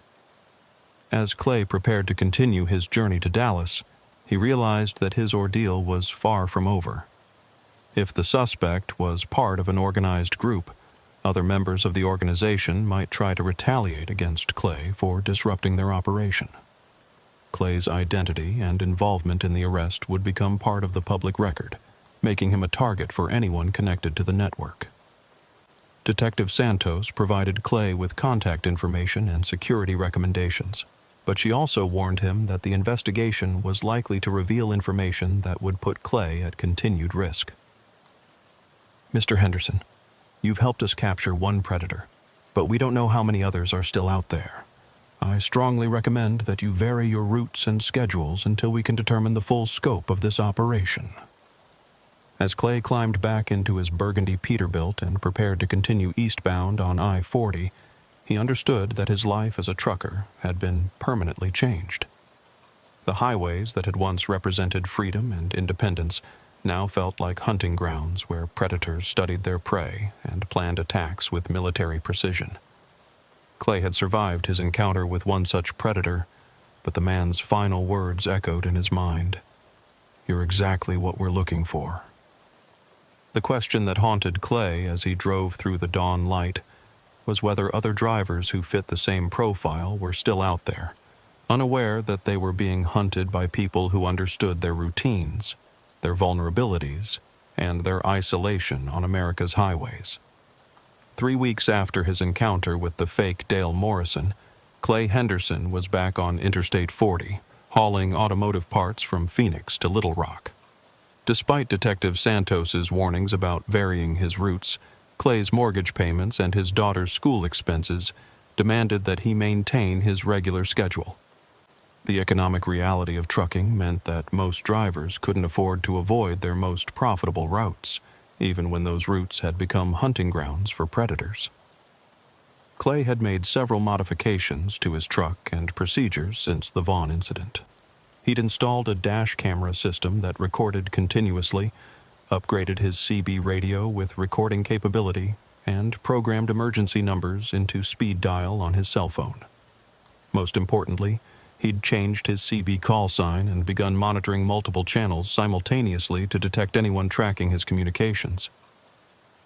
At 1:30 a.m., as Clay passed through the same stretch of New Mexico where he'd been stalked, his CB radio picked up a conversation that made his blood run cold. "Eastbound company driver in the white Freightliner, mile marker 287, you copy?" Clay wasn't driving a white Freightliner, but he could see one about a mile ahead of him in the eastbound lanes. He switched his CB to record mode and listened carefully to the exchange. "Go ahead, driver. Looks like you might have a problem with your brake lights. Right side appears to be intermittent." Clay felt his stomach tighten. The conversation was following exactly the same pattern his stalker had used. A helpful driver reporting mechanical problems that probably didn't exist, establishing contact with a target who was traveling alone. "Thanks for the heads up. I'll check it at my next stop. 10-4. That next truck stop is about 15 miles ahead. Good place to take a look. Clay immediately called Detective Santos on his cell phone. The investigation into the fake Dale Morrison had stalled when the suspect continued refusing to provide his real identity or cooperate with interrogation. But Santos had warned Clay that other members of the organization were likely still active. Detective Santos. Detective, this is Clay Henderson. I'm on I-40 and I think I'm witnessing another stalking attempt. Different target truck, but the exact same method my attacker used. Santos was immediately alert. What's your location and what are you observing? Clay described the CB conversation and provided his current position. Santos told him that state patrol units would be dispatched to monitor the situation, but the nearest unit was at least 20 minutes away. Mr. Henderson, do not attempt to intervene directly. Document everything you can, but maintain your distance from both vehicles. Clay continued monitoring the CB as the white Freightliner maintained its eastbound course. The helpful driver continued making periodic transmissions, gradually building rapport with the target and gathering information about his route and schedule. At 1:45 a.m., Clay heard a transmission that confirmed his worst fears. White Freightliner, this is that driver who called about your brake lights. Looks like you're running solo tonight. Long haul gets lonely, doesn't it? The question was inappropriate for normal driver-to-driver communication. Professional truckers might discuss road conditions, weather, or mechanical issues, but they rarely made personal inquiries about other drivers' situations or emotional state. Yeah, it's a long run, but the miles pay the bills. I hear you, driver. What's your destination, if you don't mind me asking? Clay knew that no legitimate trucker would ask another driver about cargo destinations. The question was clearly designed to gather intelligence for an attack, just as Clay's stalker had done. Clay made a decision that violated Detective Santos's instructions, but potentially saved a life.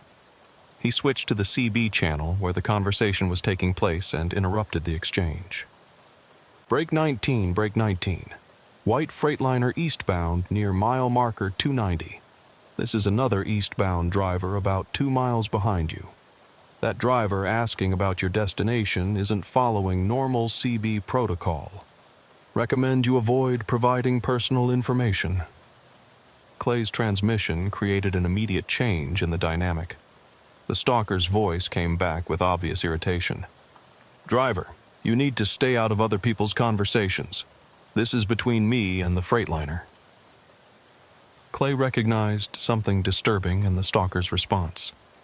The voice pattern and speech cadence were similar to his original attacker, but not identical. This suggested that multiple people were using the same methodology to target truck drivers. The white Freightliner's driver seemed to understand the warning. Appreciate the heads up, driver. I'm going to monitor channel 17 if anyone needs to reach me. The Freightliner driver had switched to an alternate channel, cutting off the stalker's ability to communicate with him directly. Clay switched to channel 17 and made contact with the potential victim. White Freightliner, this is the eastbound Pete that warned you about the suspicious communications. I had a similar experience 3 weeks ago that turned into a serious situation. What kind of serious situation? Clay briefly described his encounter with the fake Dale Morrison, emphasizing that the stalker had possessed detailed personal information and had attempted armed abduction. Holy shit, the Freightliner driver replied. That driver knew I was running alone, and he asked about my cargo and destination. Same pattern you're describing. Clay advised the other driver to contact state police immediately and to avoid stopping at isolated locations until law enforcement could respond to the threat. But as they talked, Clay noticed something disturbing in his mirrors. A single set of headlights was approaching from behind at high speed, gaining on Clay's truck despite his steady pace. Clay's CB radio crackled with an angry transmission on channel 19. Eastbound Pete driver who's been interfering with other people's business. You need to mind your own affairs. Keep running your mouth and you're going to have problems. Clay realized that his intervention had made him a target for retaliation. The stalker had apparently been monitoring multiple CB channels and had identified Clay as the driver who had disrupted the hunting attempt. The approaching headlights were now close enough for Clay to see that they belonged to a large truck, possibly the same stalker who had been pursuing the white freightliner. Clay found himself in the same situation he'd experienced weeks earlier, being hunted by someone with superior intelligence and resources. Clay called Detective Santos again and reported the escalating situation. Santos told him that state patrol units were converging on the area, but Clay's position on a remote stretch of highway meant that help was still 15 minutes away. "Mr. Henderson, you need to reach a populated area or location with reliable backup. Do not allow yourself to be isolated." But Clay's options were limited. The nearest exit was 10 miles ahead, and the pursuing truck was steadily closing the distance. Clay could see in his mirrors that the stalker was now less than 200 yards behind his trailer and appeared to be preparing for aggressive maneuvering. Clay's CB radio erupted with transmissions from multiple sources, suggesting that several drivers were monitoring the situation and trying to provide assistance. "Eastbound Pete, this is a westbound driver at mile marker 295. I can see your situation from the opposite side. State police are about 5 minutes out. Pete driver, this is another eastbound truck about 10 miles ahead of you. There's a state patrol way station at mile marker 305 that should be open." Clay pushed his loaded truck to maximum safe speed, while the pursuing vehicle continued to close ground. The stalker was now close enough that Clay could see the distinctive profile of a Peterbilt similar to his own truck, painted in dark colors that made it difficult to distinguish in the darkness. At 2:15 a.m., the pursuing truck moved into the left lane and began to pull alongside Clay's trailer. Clay could see a figure in the other truck's cab making gestures toward the shoulder, apparently ordering Clay to pull over. Clay maintained his course and speed, knowing that stopping would put him at the mercy of someone who had already demonstrated violent intentions. But he also realized that the stalker might attempt to force him off the road, using the same tactics that had been used against the white freightliner. The pursuing truck accelerated and moved ahead of Clay's cab, then began to slow down while positioned in the left lane. The maneuver was designed to reduce Clay's speed and create an opportunity for additional attack vehicles to join the pursuit. Clay's training and experience told him that he was dealing with a coordinated operation involving multiple vehicles and drivers. The stalker wasn't acting alone. He was part of a network that could field multiple trucks and coordinate attacks against targeted drivers. Clay's CB radio crackled with another transmission that confirmed his fears. "We've got the eastbound Pete boxed in near mile marker 298, moving to intercept." Clay realized that other members of the stalking network were positioning themselves ahead of his location, probably at the upcoming exit or way station where Clay had hoped to find refuge. Clay made a desperate decision. Instead of continuing eastbound toward the trap that was being prepared for him, he took the next available exit and headed south on a state highway, hoping to evade the coordinated pursuit by leaving the interstate system entirely. The maneuver caught the stalkers off guard temporarily. Clay gained about a half-mile lead as the pursuing trucks had to slow down and reorganize their pursuit on the unfamiliar secondary roads. But Clay also realized that he was now in even more isolated territory, where help would be harder to find and the stalkers could operate with less concern about witnesses.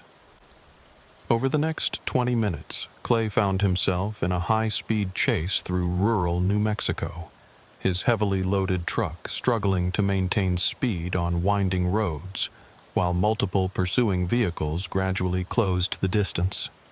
Clay's CB radio carried fragmentary transmissions from the stalkers as they coordinated their pursuit and planned their attack. "Target is southbound on Highway 54, approximately 2 miles south of the interstate. Unit 2 is moving to intercept at the intersection with County Road 18. Unit 3 is approaching from the east on Highway 60. Clay realized that he was being herded toward a specific location where multiple attack vehicles would converge on his truck.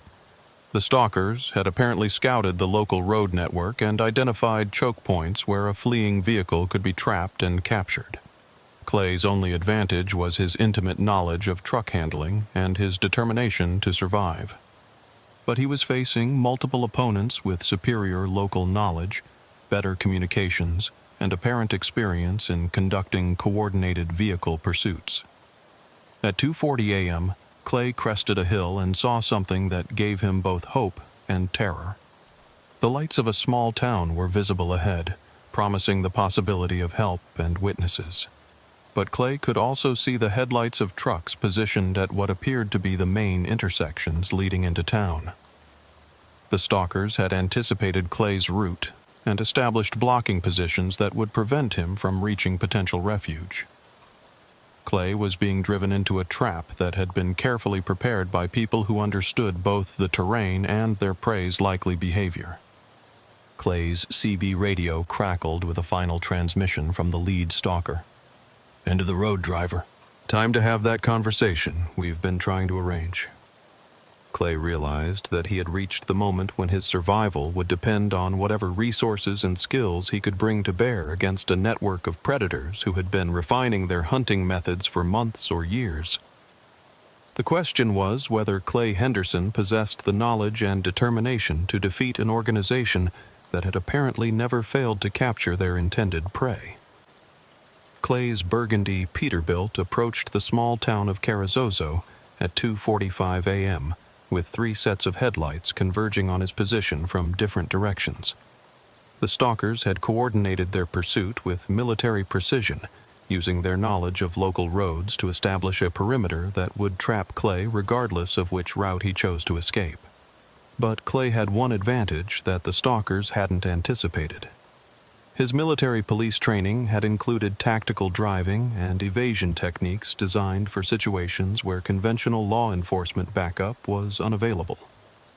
Clay was prepared to fight rather than submit to capture by people who had already demonstrated lethal intentions. Instead of entering the town where the blocking vehicles waited, Clay suddenly braked hard and executed a U-turn on the narrow highway, using his truck's momentum and the stalkers' following distance to reverse direction before they could react. The maneuver was dangerous with a loaded trailer, but Clay managed to maintain control while creating a gap between his truck and the pursuing vehicles. The sudden course change caught the stalkers completely off guard. Clay could hear urgent transmissions on his CB radio as they tried to reorganize their pursuit and reposition their blocking vehicles. "Target has reversed course, heading north on 54. All units adjust intercept positions. Unit 2, can you reach the Highway 380 intersection?" "Negative. He's got too much lead time." Clay's tactical thinking told him that the stalkers' coordination was both their strength and their weakness. Their ability to communicate and coordinate gave them superior hunting capabilities, but it also made them dependent on electronic communications that could be monitored and potentially disrupted. Clay switched his CB to scan mode, monitoring all channels simultaneously to track the stalkers' communications. Over the next few minutes, he was able to piece together their organizational structure and tactical procedures. The stalkers were using at least 4 vehicles in the immediate pursuit, with additional units positioned at strategic locations throughout the region. They had established a command center that was coordinating the hunt and providing intelligence about Clay's movements and potential escape routes. But Clay also detected something in their communications that gave him hope. The stalkers were becoming frustrated and disorganized as Clay's evasion tactics disrupted their carefully planned operation. Their transmissions carried increasing urgency and anger, suggesting that they were accustomed to easier captures. At 3:10 a.m., Clay reached the intersection with Interstate 40 and had to decide whether to return to the main highway where state patrol units might provide assistance, or continue on secondary roads where he could potentially outmaneuver the pursuing trucks. Clay chose the interstate, gambling that the stalkers would be reluctant to continue their pursuit on a major highway where their activities would be more visible to law enforcement and other drivers. The gamble paid off initially. As Clay merged eastbound onto I-40, the pursuing vehicles fell back to more discreet following distances, apparently unwilling to conduct aggressive maneuvers on the busier highway. But Clay's relief was short-lived. At 3:25 a.m., his CB radio crackled with a transmission that revealed the true scope of the operation he had stumbled into. "Control Center, this is Pursuit Team Alpha. Target has returned to I-40 eastbound. Recommend activating Phase 2 protocols." "Roger, Alpha. Phase 2 is authorized. Units 7 through 12 are being deployed to establish intercept positions between Tucumcari and Amarillo." Clay realized that the stalking network wasn't just a local operation involving a few trucks. The organization had resources positioned across hundreds of miles of highway, with enough vehicles and personnel to conduct sustained operations against multiple targets simultaneously. Clay's CB radio continued to carry fragments of the stalkers' communications as they implemented their expanded pursuit plan. "Unit 7 is positioning at the Tucumcari truck stop to monitor eastbound commercial traffic. Units 9 and 10 are establishing checkpoints at the rest areas near Adrian and Glen Rio. Control Center advises that target has military background and tactical driving experience. Consider him extremely dangerous and non-compliant." Clay was disturbed to learn that the stalkers had access to his military service records and were using that information to plan their tactics. The level of intelligence gathering suggested connections to databases and information sources that should have been restricted to law enforcement agencies. At 3:45 a.m., Clay's CB radio received a direct transmission on his truck's specific channel frequency. "Clay Henderson, Nevada CDL number N479152, driving Burgundy Peterbilt with Texas plates. We know who you are, where you live, where your daughter goes to school. Stop running, and this ends with just you. Keep running, and we expand the target list." The threat against his daughter Emma made Clay's decision for him. He couldn't continue leading the stalkers on a chase that might result in retaliation against his family. Clay had to end the pursuit in a way that would eliminate the threat permanently. Clay called Detective Santos and reported the escalating situation and the direct threats against his family. Santos told him that the FBI had joined the investigation after linking Clay's original attacker to similar crimes in 4 other states. "Mr. Henderson, we've discovered that truck driver disappearances matching this pattern have been occurring throughout the Southwest for over 3 years. We believe you've encountered a sophisticated human trafficking organization that specifically targets commercial drivers." Human trafficking? Clay was stunned by the revelation. Commercial drivers fit the profile perfectly for trafficking operations. They're accustomed to irregular schedules and long absences. They often have limited family connections, and their disappearances might not be immediately reported or investigated. The organization appears to be kidnapping drivers and forcing them to transport contraband or victims. Clay realized that the fake Dale Morrison and his network weren't just killing truck drivers.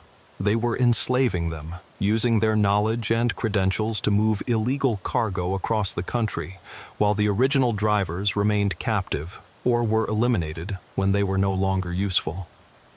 "Detective, they've threatened my daughter. I need to end this tonight before they have a chance to follow through."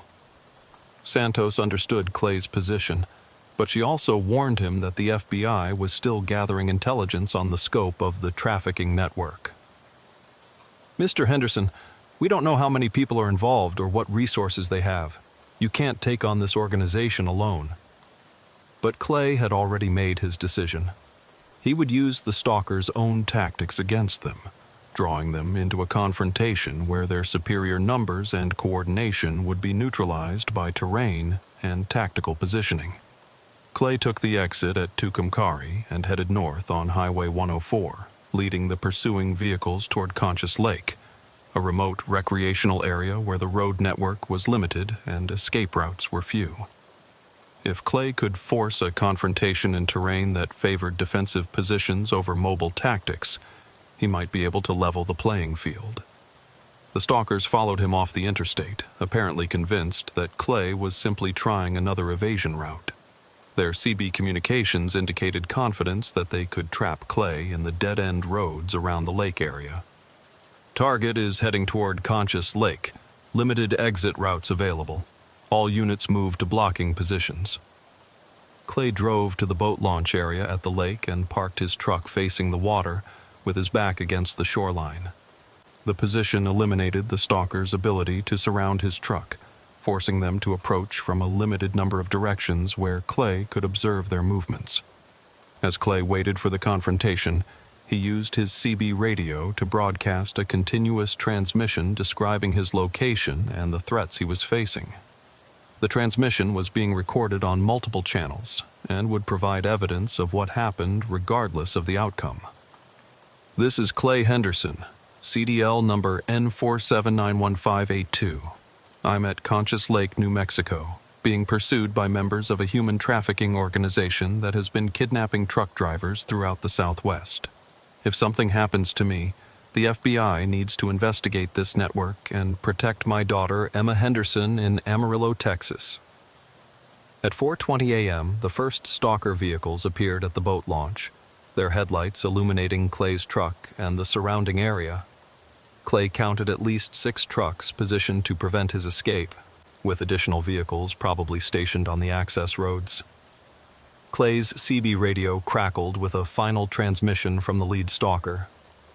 "Mr. Henderson, you've caused us significant inconvenience tonight. Step out of your truck, and we'll discuss how you can make amends for the problems you've created." Clay didn't respond, but he prepared for what he knew would be his final confrontation with the trafficking network. Through his windshield, he could see armed figures moving between the stalker vehicles, positioning themselves for an assault on his truck. Clay's military training told him that his defensive position was strong, but not sustainable. The stalkers had superior numbers and firepower, and they could maintain their siege indefinitely while Clay's resources were limited to whatever supplies he carried in his truck. But Clay also knew something that the stalkers didn't. His continuous CB transmission was being monitored by the FBI, state police, and possibly other truckers who might provide assistance or witness testimony. The stalkers' own communications were being recorded and would provide evidence of their organization and methods. At 4:35 a.m., Clay heard the sound he'd been hoping for: helicopters approaching from multiple directions. The FBI had been tracking the CB transmissions and had deployed tactical response teams to Clay's location. The stalkers realized that their operation had been compromised and that law enforcement was converging on their position. Instead of surrendering, they made a final desperate attempt to eliminate Clay before the authorities could intervene. Gunfire erupted across the boat launch area as the stalkers attacked Clay's truck, while simultaneously trying to escape the approaching law enforcement units. Clay found himself in the middle of a firefight between federal agents and a criminal organization that was willing to kill anyone who threatened their trafficking operation.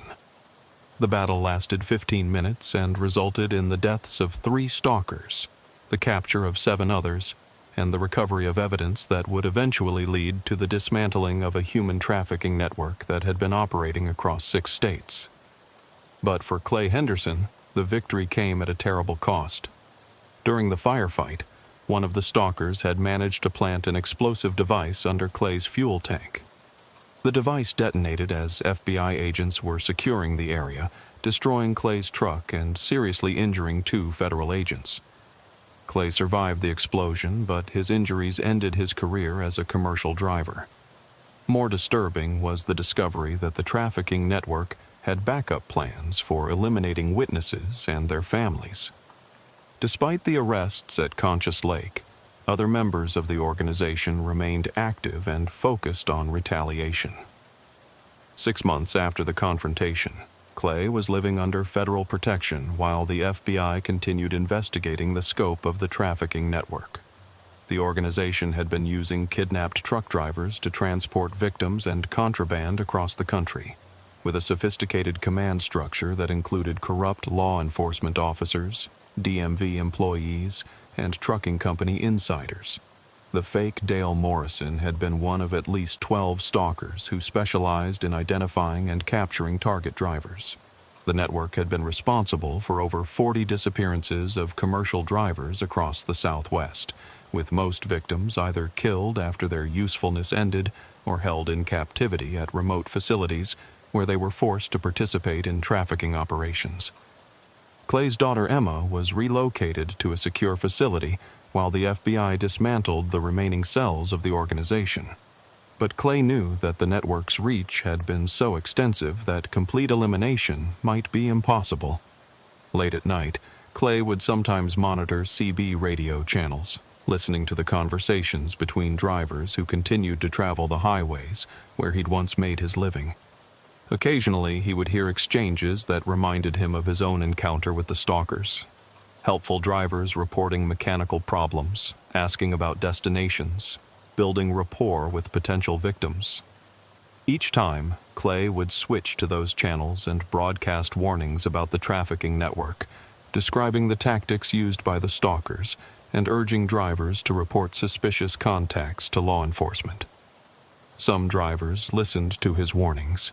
Others ignored them, convinced that such dangers were exaggerated or unlikely to affect them personally.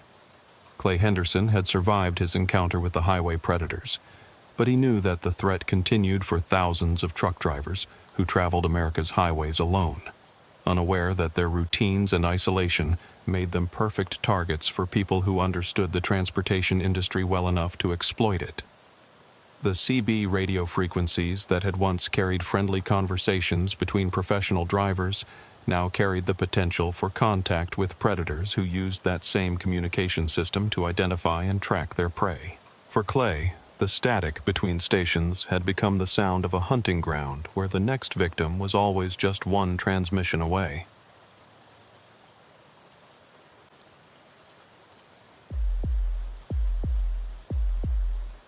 Troy Mansfield had been driving the lonely stretches between Denver and Salt Lake City for 12 years, and he'd always prided himself on being the kind of trucker who stopped to help stranded motorists.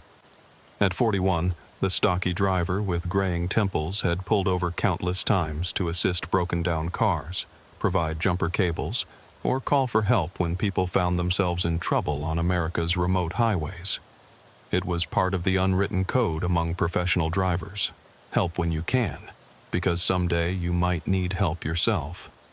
That philosophy would nearly cost Troy his life on the night of October 15th, when his burgundy Kenworth T800 was rolling westbound on Interstate 80 through the barren landscape of southwestern Wyoming. Troy was hauling restaurant equipment from Denver to a customer in Reno, running about 2 hours ahead of schedule thanks to light traffic and favorable weather. The October night was clear and cold, with temperatures dropping toward freezing as Troy climbed through the high desert terrain. At 2:17 a.m., as Troy passed the exit for Point of Rocks, his CB radio crackled with what sounded like an emergency transmission. Break 19, this is an emergency. Is there a trucker out there who can help? My car broke down and my wife is having a medical emergency. We need immediate assistance. Troy immediately grabbed his microphone.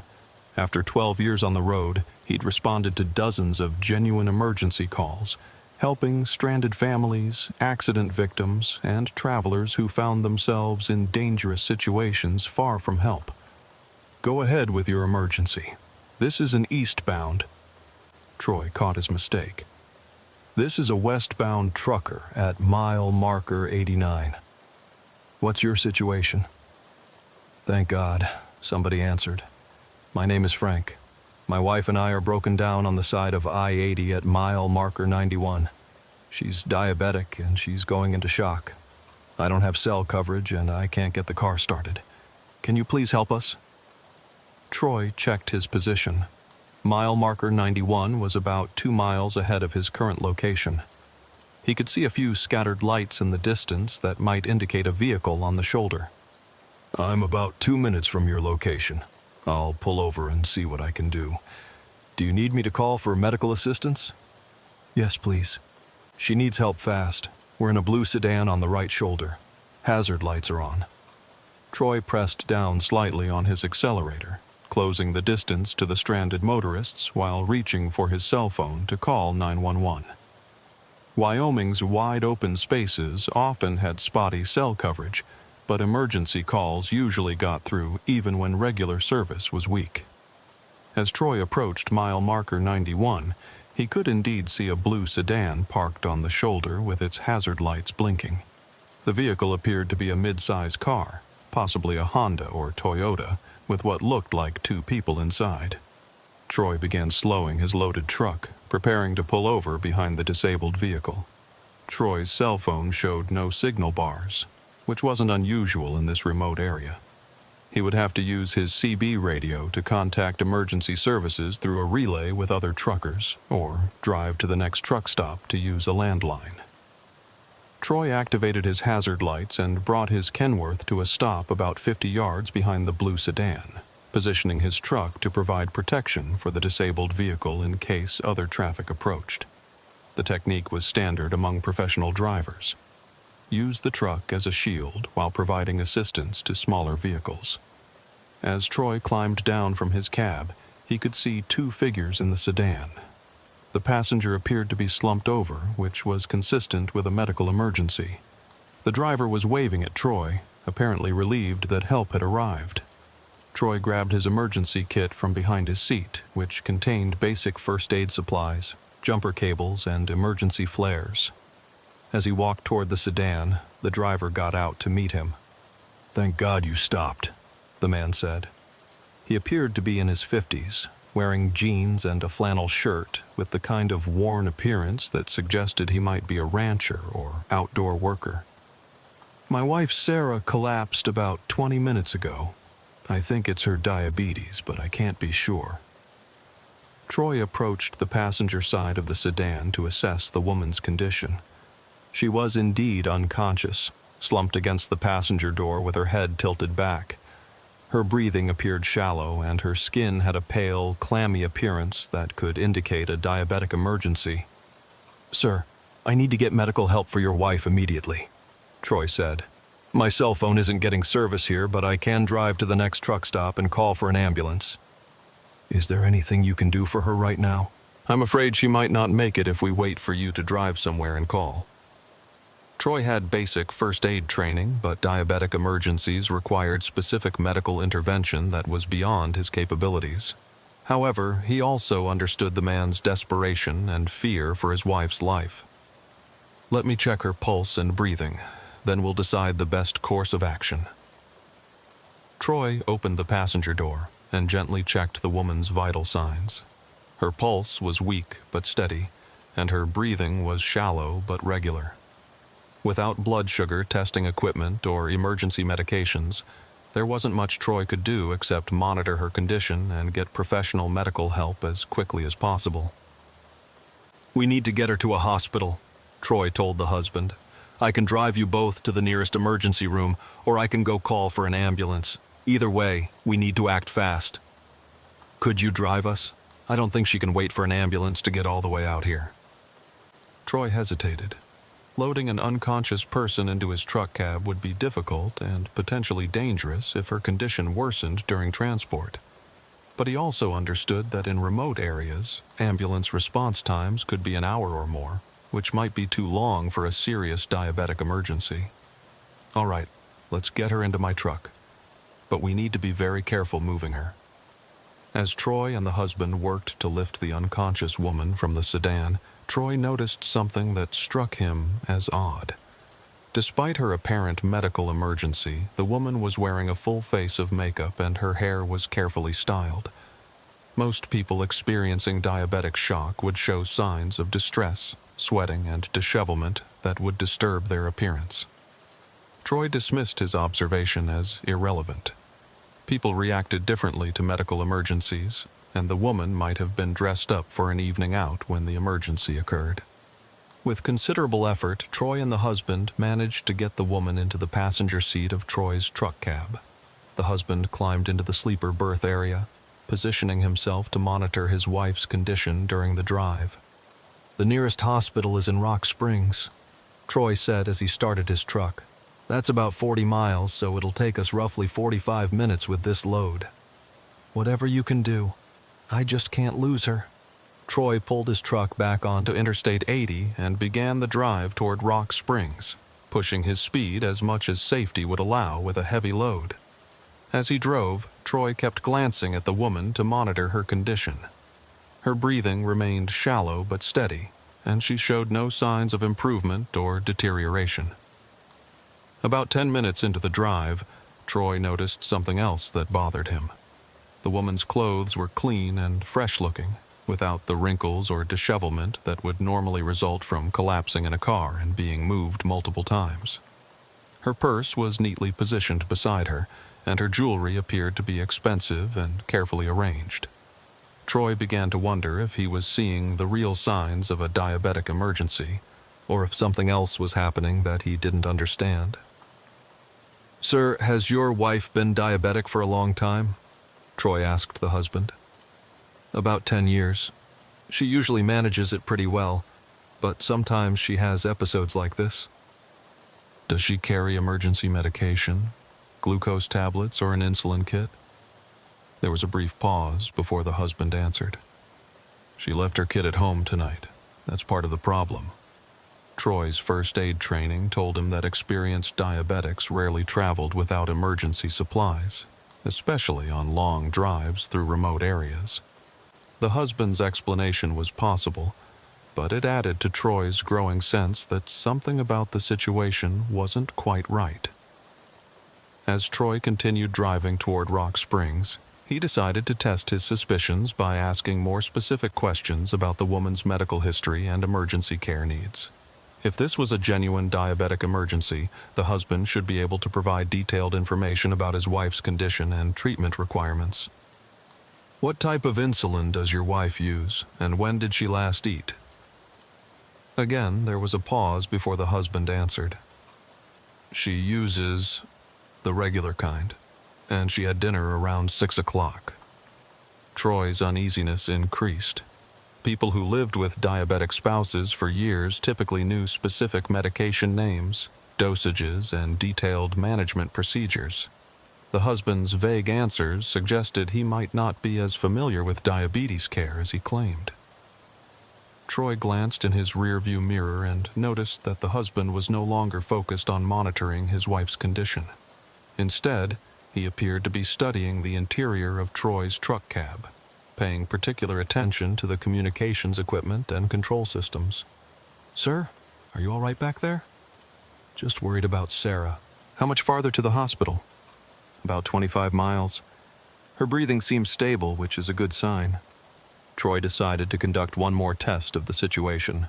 He reached for his CB radio and announced his intention to contact the hospital to notify them of the incoming emergency. "Rock Springs Regional. This is a commercial driver inbound with a diabetic emergency. Estimated arrival in 20 minutes. The response from the husband was immediate and telling. "You don't need to do that. Let's just get there and let them handle it." Troy's military training from his National Guard service began to assert itself. People in genuine medical emergencies typically wanted as much advance preparation and assistance as possible. The husband's reluctance to have the hospital notified in advance was suspicious and potentially dangerous. Troy made a decision that probably saved his life.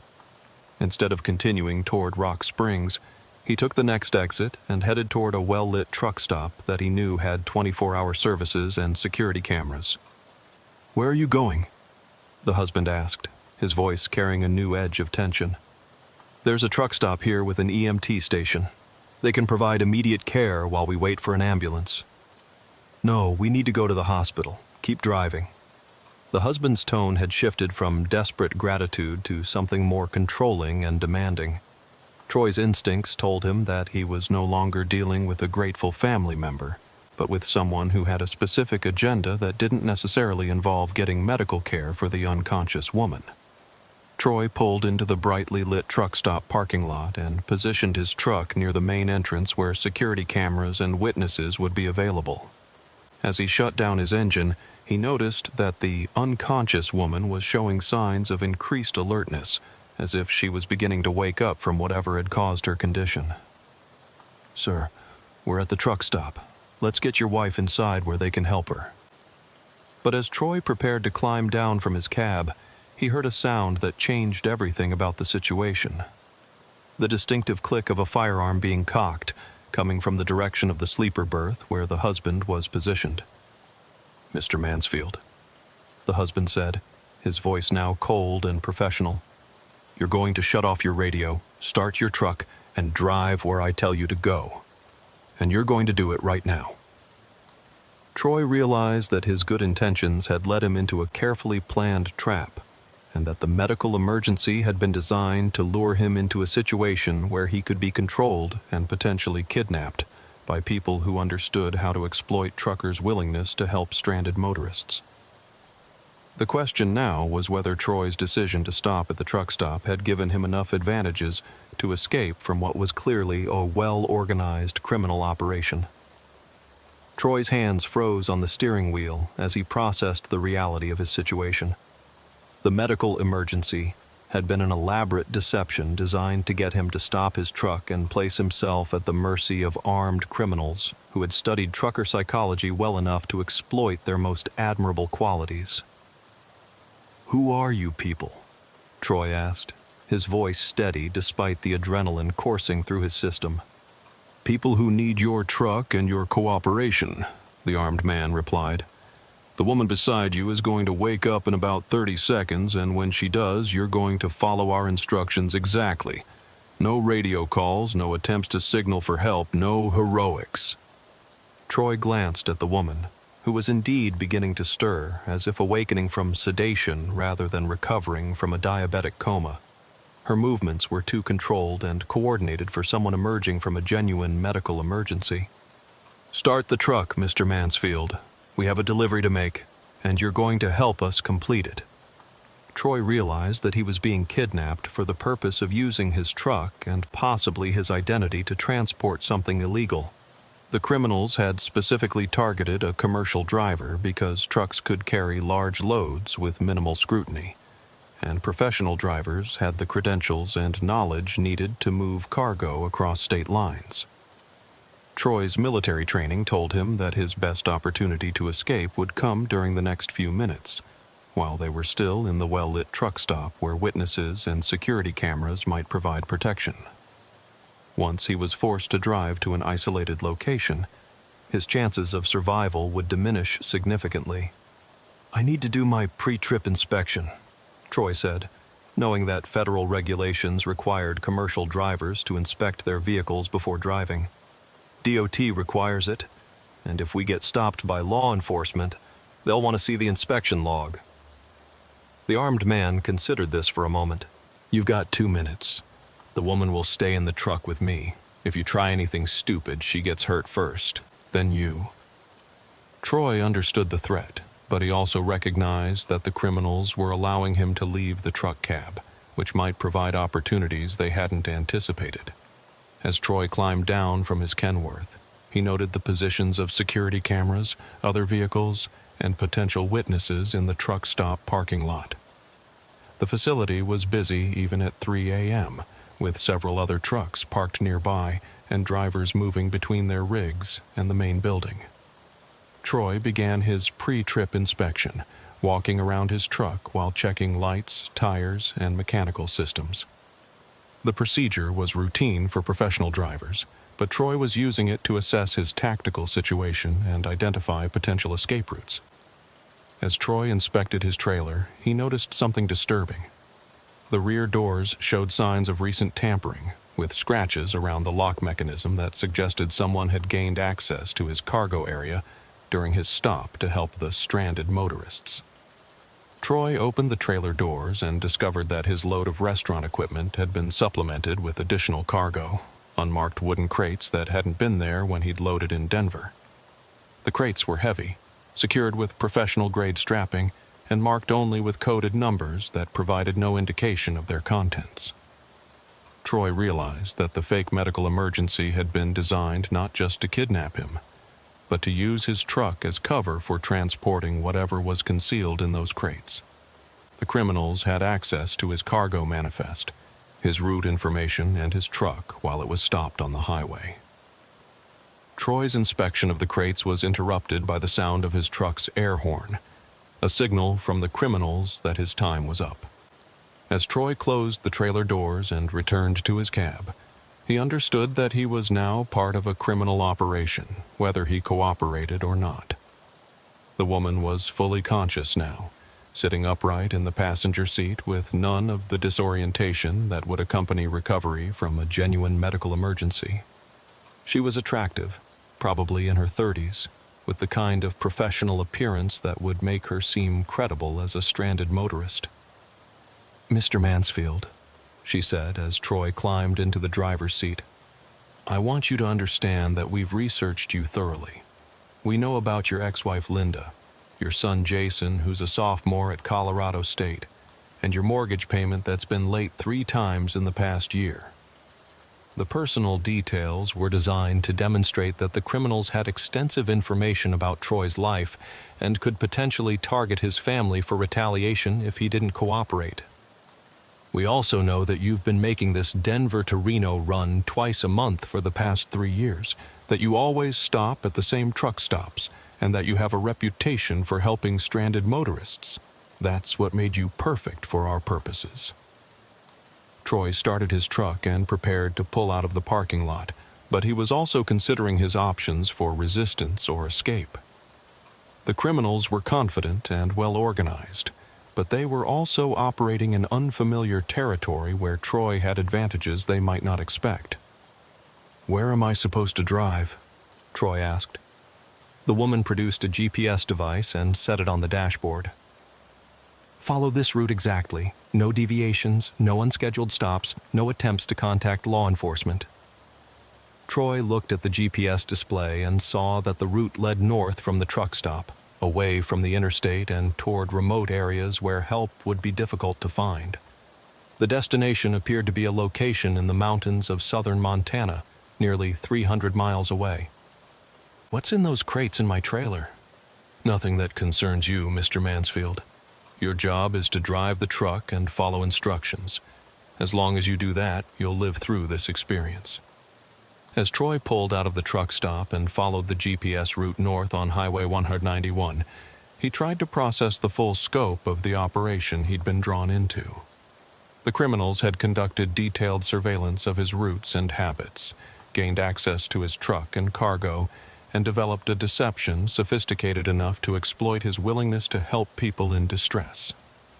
The level of planning and resources suggested a professional criminal organization with connections to transportation industry databases and possibly law enforcement information systems. They knew details about Troy's life that should have been confidential, and they had the capability to modify cargo loads without detection. Over the next hour, as Troy drove through increasingly remote terrain, he listened to the criminals' conversation and tried to piece together their operation. References to delivery schedules, receiving teams, and border protocols suggested they were part of a larger smuggling network that used commercial trucks to move illegal cargo across long distances. The woman occasionally spoke on a cell phone, providing status updates to someone who appeared to be coordinating multiple operations simultaneously. Troy heard references to other trucks, different routes, and delivery locations across the western United States. "Package 1 is on schedule for 0800 delivery," she reported during one call. "Driver is compliant and route is secure." Troy realized that he and his truck were designated as Package 1 in what appeared to be a coordinated smuggling operation involving multiple vehicles and drivers. He was probably not the only trucker who had been deceived into transporting illegal cargo. At 4:30 a.m., as Troy drove through the remote mountain roads of southern Montana, the GPS directed him to turn onto a dirt road that led away from the main highway. The road appeared to be a logging or mining access route, unmarked and barely wide enough for Troy's truck and trailer. "Where are we going?" Troy asked as his truck bounced over the rough terrain. "Delivery point," the armed man replied. "You'll unload the crates, transfer them to another vehicle, and then we'll discuss your future involvement in our operations." Troy understood that future involvement probably meant permanent silence. Once he had delivered the illegal cargo and could identify the criminals and their operation, he would become a liability that needed to be eliminated. Troy's military training told him that his chances of survival were decreasing rapidly as he was taken further from populated areas and potential help. He needed to take action soon, or he might not get another opportunity. The dirt road led to what appeared to be an abandoned mining facility in a remote valley surrounded by dense forest. Troy could see several buildings, vehicles, and people moving around the site, evidence of a well-established operation with permanent infrastructure and significant personnel. As Troy's truck approached the facility, he saw armed guards and heavy equipment that could unload his trailer quickly and efficiently. The criminals had created a logistics center capable of handling multiple truck deliveries and redistributing cargo to smaller vehicles that could blend into normal traffic. Troy also noticed something that gave him both hope and terror. Several other commercial trucks were parked at the facility, including vehicles from different companies and states. Either the criminals were running a larger operation than Troy had imagined, or some of those trucks belonged to drivers who had encountered the same trap Troy had fallen into. The question was whether those other drivers were still alive, or whether their trucks were all that remained of people who had been eliminated after completing their unwilling deliveries. As Troy parked his truck at the designated unloading area, he realized that he was about to discover the true scope of a criminal operation that used the good intentions of professional drivers against them, turning America's highways into hunting grounds where predators posed as victims to lure their prey into isolated areas where screams for help would never be heard. The woman climbed down from Troy's cab and walked toward a group of people who were clearly waiting for his arrival. As she spoke with them, pointing back at Troy's truck, he could see them nodding and preparing to begin the unloading process. Troy understood that once his cargo was removed, his usefulness to the criminals would end, and his survival would depend on whatever mercy they chose to show to someone who had seen too much of their operation. Looking at the other trucks parked around the facility, Troy suspected that mercy was not a quality these criminals possessed in abundant supply. Troy sat in his truck cab, engine still running, watching as armed men approached his trailer with the practiced efficiency of people who had done this many times before. The remote mining facility buzzed with activity even at 5:30 a.m., suggesting a round-the-clock operation that processed multiple deliveries on a continuous schedule. Through his windshield, Troy could see the other trucks parked throughout the facility. A closer look revealed details that made his blood run cold. Several of the rigs showed signs of hasty repainting, with company logos that didn't quite match the original colors underneath. License plates had been changed, some so recently that the mounting bolts were still shiny. These weren't just trucks belonging to other victims. They were trucks that had been stolen from drivers who were no longer in a position to report the theft. The woman who had posed as the diabetic emergency victim appeared at Troy's driver's side door, no longer maintaining any pretense of being helpless or grateful. Mr. Mansfield, you're going to step out of the truck now, slowly with your hands visible. Troy climbed down from his cab and immediately noticed the organized nature of the facility. Guard posts, communications equipment, heavy machinery for cargo handling, and what appeared to be a vehicle modification garage where trucks could be repainted and remarked with different company identities. Impressive setup, Troy commented, hoping to gather information about the scope of the operation. 12 years of development, replied a man Troy hadn't seen before, apparently the facility's manager. He was in his 40s, wearing clean work clothes and speaking with the confidence of someone accustomed to complete control over his environment. We've processed over 200 drivers through this location. You're just the latest addition to our collection. Troy felt his stomach tighten at the phrase, processed over 200 drivers. The clinical language suggested that drivers weren't just robbed or released after delivering cargo. They were handled according to systematic procedures that had been refined through extensive experience. What happens to the drivers after they make their deliveries? The manager smiled coldly. That depends on several factors. Cooperation level, potential value, family connections that might generate law enforcement attention. Some drivers become permanent employees. Others serve different purposes. As Troy was led away from his truck, he passed close enough to the other parked rigs to see inside some of the cabs. Personal belongings were still scattered throughout the sleepers: family photos, clothing, CB radios tuned to channels their owners would never monitor again. The trucks had become monuments to people who had disappeared from America's highways without leaving any trace of their fate. Troy was escorted to a building that appeared to be the facility's administrative center. Inside, he found a sophisticated operation that tracked truck movements, driver information, and cargo manifests across multiple states. Wall-mounted screens displayed real-time information about highway traffic, weather conditions, and law enforcement activities. "Sit down, Mr. Mansfield," the manager said, gesturing to a chair in front of a desk covered with file folders. "Let's discuss your future with our organization." Troy noticed that the folders contained detailed dossiers on truck drivers, complete with photographs, route information, family details, and financial records. His own folder was already present, suggesting that he'd been under surveillance for weeks or months before being targeted. "How long have you been watching me?" "Long enough to know that you're exactly what we need. Reliable, predictable, with a reputation for helping stranded motorists. You fit our recruitment profile perfectly." The manager opened Troy's file and began reading details that should have been confidential: employment history, credit reports, family relationships, medical records, information that could only have been gathered through illegal access to multiple databases. Troy Mansfield, age 41, divorced, 1 child, clean driving record, current on truck payments but struggling with other debts. No close family relationships that would trigger immediate investigation if you disappeared.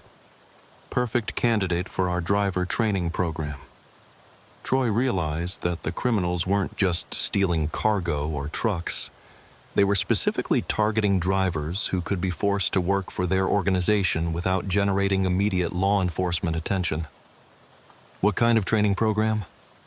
"We train drivers to transport specific types of cargo along specific routes using modified documentation and communication procedures. The work is lucrative, but it requires complete loyalty and absolute discretion." Troy understood that he was being offered a choice between becoming a criminal or becoming a victim. The criminals had developed a systematic approach to recruiting unwilling participants for their smuggling operations. "And if I refuse?" The manager's expression didn't change. "Then you join the drivers who chose not to cooperate. Would you like to meet some of them?"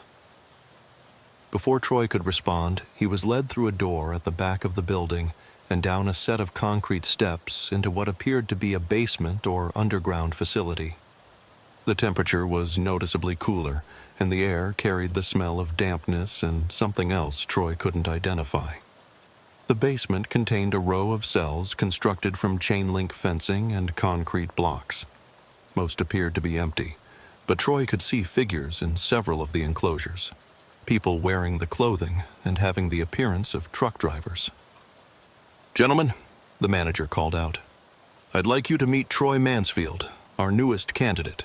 Troy, meet some of your colleagues who chose the non-cooperative path."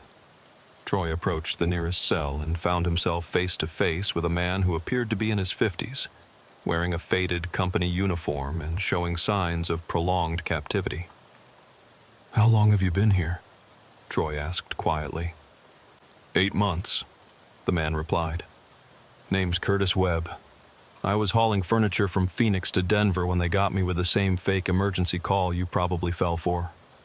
Troy realized he was looking at one of the missing drivers who had simply vanished from America's highways, leaving families wondering what had happened and law enforcement agencies with no leads to follow. "Curtis Webb from Flagstaff?" Troy asked. "Your disappearance was in the news. Your wife has been searching for you." Curtis's expression showed both hope and despair. "Is Linda still looking? It's been so long, I thought maybe she'd given up." The manager interrupted the conversation. "Mr. Webb chose not to participate in our driver training program. As you can see, That decision has consequences. Troy looked at the other occupied cells and realized he was seeing a collection of missing truck drivers who had been held captive for months or possibly years. The criminals weren't just running a smuggling operation. They were operating a prison where drivers who refused to cooperate were held indefinitely. "What do you want them to do?" Troy asked. "Transport cargo that requires special handling and discretion. Human cargo primarily, though we also move other high-value merchandise that benefits from the mobility and documentation that commercial drivers provide." Troy's blood ran cold as he understood the full scope of the operation. The criminals were using kidnapped truck drivers to transport human trafficking victims across the country, exploiting both the drivers' credentials and their truck's ability to move freely on interstate highways. "Human trafficking," Troy said, his voice barely above a whisper. "Among other services, our clients pay premium rates for transportation that can't be traced to them or their organizations. Kidnapped drivers provide the perfect cover. They have legitimate credentials, clean records, and trucks that can pass inspection at any checkpoint." Troy realized that the drivers in the cells weren't just prisoners. They were slaves being forced to participate in crimes that made them complicit in human trafficking and other serious felonies. Even if they were eventually released, their involvement in illegal transportation would make them vulnerable to prosecution. "How many drivers are you holding here?" "Currently, 12, but we rotate inventory regularly. Some drivers eventually agree to cooperate and are transferred to active duty.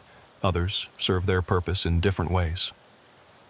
The phrase "serve their purpose in different ways" carried implications that Troy didn't want to contemplate. He was beginning to understand that drivers who continued to refuse cooperation might face elimination to prevent them from providing information to law enforcement. As Troy was led back upstairs to the administrative office, he tried to process the full scope of the criminal enterprise he had stumbled into. The facility was processing multiple truck drivers, stolen vehicles, illegal cargo, and human trafficking victims on a continuous basis.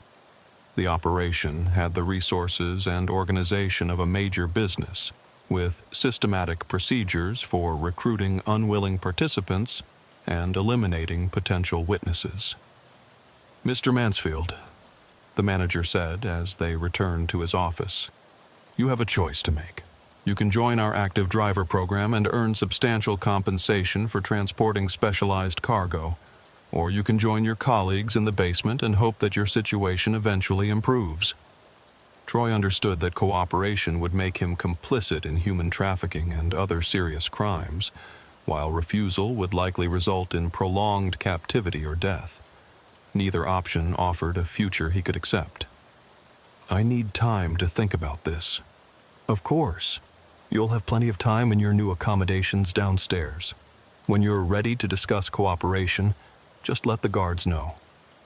As Troy was escorted back toward the basement cells, he realized that his window of opportunity for escape was closing rapidly. Once he was locked in the underground facility, he would be completely dependent on his captors for survival, with no ability to communicate with the outside world or coordinate rescue attempts. Troy's military training told him that his best chance of survival lay in attempting escape before he was secured in the basement prison. The facility was remote and heavily guarded, but it was also confident in its security procedures and might not expect resistance from a truck driver who had been cooperative thus far. As they descended the concrete steps toward the basement, Troy made his decision. Instead of allowing himself to be locked in a cell with the other captive drivers, he would attempt to fight his way out of the facility and try to bring help for all the victims being held there. The question was whether one trucker with military training could successfully challenge an organized criminal operation that had been capturing and controlling professional drivers for over a decade. Troy's opportunity came sooner than he expected. As the guard opened the door to what would be his cell, Troy noticed that the man had become complacent, probably from months of dealing with demoralized prisoners who offered no resistance. The guard turned his back to Troy while unlocking the chain-link door, apparently confident that a middle-aged truck driver posed no threat. Troy's 6 years of military police training came back to him in an instant. He wrapped his left arm around the guard's throat while simultaneously grabbing the man's sidearm with his right hand. The guard struggled briefly but lost consciousness within seconds from the properly applied chokehold. "Curtis, anybody else who wants out of here, now's your chance," Troy whispered to the captive drivers as he dragged the unconscious guard into the empty cell and locked it. 3 drivers immediately responded. Curtis Webb, along with 2 others who introduced themselves as Roy Dalton from Utah and Shane Mitchell from Colorado. All 3 had been held for months and were desperate for any opportunity to escape. "They've got guards posted throughout the facility," Curtis warned. "Plus, they've got communications equipment that can call for backup from other locations." Troy understood that their window of opportunity would be measured in minutes before the facility's security systems detected the problem and organized a response. Their only chance was to move fast and create enough confusion to reach the vehicles before being recaptured. "Curtis, you and the others head for my truck. Keys are in the ignition. If I'm not there in 5 minutes, leave without me." Troy handed Curtis the guard's weapon and headed back upstairs toward the administrative building. If he could disable the communications equipment and create enough chaos to delay pursuit, the escaped drivers might have a chance to reach civilization and bring help for the others. Troy found the administrative building in a state of casual alertness. Most of the staff were focused on processing his truck's cargo and didn't immediately notice his presence. Troy was able to reach the communications center and destroy several pieces of equipment before guards realized what was happening. The facility's alarm system activated as Troy fought his way back toward the parking area. Armed guards were converging from multiple directions, but the confusion and darkness worked in Troy's favor. He could see his truck's headlights moving toward the facility's exit, carrying the 3 escaped drivers toward potential safety. Troy realized he wasn't going to reach his truck before the guards cut off his escape route. Instead, he ran toward one of the other stolen trucks parked nearby, a freightliner that had apparently belonged to another kidnapped driver. The keys were in the ignition, suggesting the criminals were confident that no one would be able to steal vehicles from their secure facility. As Troy started the truck and began driving toward the exit, he heard gunfire erupting around the facility. The guards were shooting at both his truck and the escaping Kenworth, apparently under orders to prevent any witnesses from reaching the outside world. Troy's truck reached the dirt access road just as several pursuit vehicles began following him. The next 20 minutes became a desperate chase through mountainous terrain, with Troy's heavy truck struggling to maintain speed on winding roads, while armed criminals pursued him in lighter, more maneuverable vehicles. Troy's CB radio crackled with transmissions from his pursuers as they coordinated their attempt to stop him before he could reach populated areas or contact law enforcement. "Target is eastbound on Forest Road 42. All units converge on Highway 191 intersection. Control Center, we have a containment failure. 3 additional targets have escaped in the eastbound Kenworth. Request immediate backup from all available units." Troy realized that Curtis and the others were also being pursued, and that the criminal organization had resources positioned throughout the region to prevent escaped victims from reaching safety. As Troy descended from the mountains toward Highway 191, he could see roadblocks being established by vehicles from the criminal organization. The network was extensive enough to field multiple teams and coordinate activities across a wide area of Montana and Wyoming. Troy's truck approached the highway junction at high speed, with pursuit vehicles close behind and roadblock vehicles positioned ahead. Troy had to choose between attempting to break through the roadblock or trying to evade capture in the mountainous terrain where his heavy truck would be at a severe disadvantage. Troy chose to fight rather than run. He aimed his stolen truck directly at the roadblock, using the Freightliner's size and weight to smash through the blocking vehicles and continue on to the main highway. The collision destroyed several criminal vehicles and injured their occupants, but it also damaged Troy's truck and alerted the organization that at least one escaped victim was willing to use violence to reach safety. As Troy's damaged truck limped eastbound on Highway 191, he used his CB radio to broadcast continuous emergency calls on multiple channels. "Mayday, Mayday, this is Troy Mansfield driving a stolen freightliner eastbound on Highway 191 near the Montana-Wyoming border. I have escaped from a criminal facility where truck drivers are being held captive for human trafficking operations. Multiple drivers are being pursued by armed criminals. Request immediate law enforcement assistance." Troy's broadcast was heard by other truckers, who relayed the message to emergency services and began converging on his location to provide assistance. Within 30 minutes, Troy found himself surrounded by a convoy of commercial trucks whose drivers had responded to his emergency call. The criminals pursuing Troy found themselves facing not just one escaped victim, but a coordinated response from the trucking community that had been alerted to the threat against their colleagues. The pursuing vehicles fell back as more trucks joined the convoy, creating a moving shield that protected Troy until law enforcement could respond. At 8:30 a.m., Montana State Police intercepted the convoy and took Troy into protective custody. His debriefing led to the largest multi-state raid in the history of trafficking investigations, as federal agencies coordinated attacks on facilities in Montana, Wyoming, Utah, and Colorado. The raid on the mining facility rescued 8 remaining captive drivers and recovered evidence of a trafficking network that had been operating for over 15 years. Investigators found records documenting the kidnapping and exploitation of more than 300 truck drivers, along with evidence of human trafficking operations that had moved thousands of victims across the country. But Troy's victory came at a terrible cost. Curtis Webb and one of the other escaped drivers were recaptured and killed by the criminal organization before law enforcement could reach them. Only Shane Mitchell survived to provide testimony about the conditions inside the facility and the systematic abuse of kidnapped drivers. The investigation revealed that the fake emergency calls had been just one method used by the criminal network to capture drivers.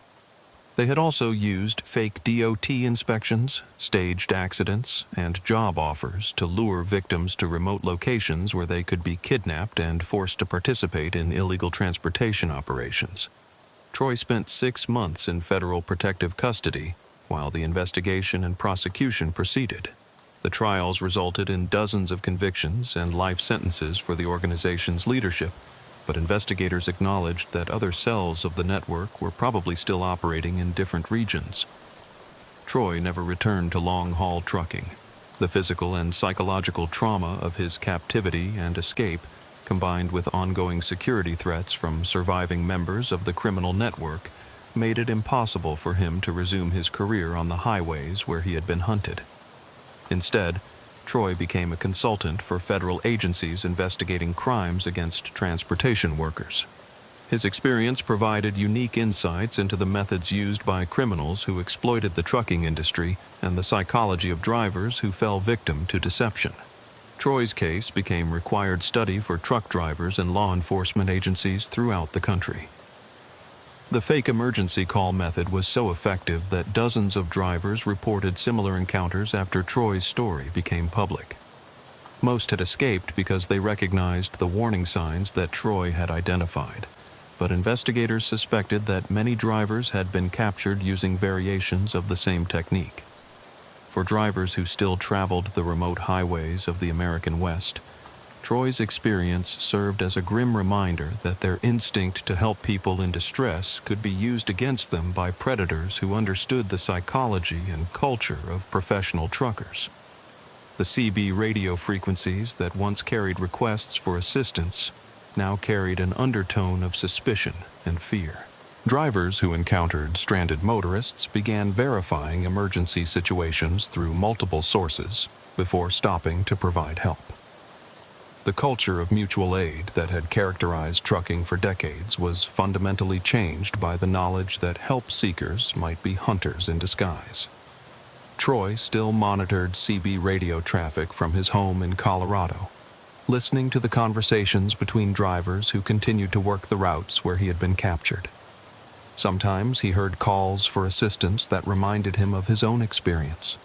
Motorists with medical emergencies, broken-down vehicles, and desperate pleas for help from Good Samaritans. Each time, Troy would broadcast warnings about the fake emergency tactics used by criminal networks, urging drivers to verify situations before stopping and to maintain communication with other truckers while providing assistance. Some drivers heeded his warnings. Others dismissed them as paranoid or exaggerated. But Troy knew that somewhere on America's highways, other predators were using the same methods that had nearly cost him his life. They were studying drivers' routes and habits, identifying victims who fit their recruitment profiles, and preparing elaborate deceptions designed to exploit the very qualities that made truckers valuable members of society. The fake emergency call technique had proven so effective because it targeted drivers' most admirable instincts, their willingness to help people in distress, their sense of responsibility to protect other travelers, and their commitment to the unwritten code of mutual assistance that bound the trucking community together.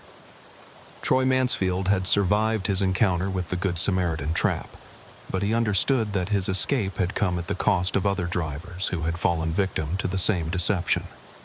The mining facility had been shut down and its operators imprisoned, but the methods they had developed were still being used by other criminals who understood that the best way to catch a trucker was to appeal to his conscience. Late at night, when Troy couldn't sleep, he would think about Curtis Webb and the other drivers who had died trying to escape from captivity. Their sacrifice had helped expose a network that had victimized hundreds of people, but Troy knew that similar operations were probably still active in other locations.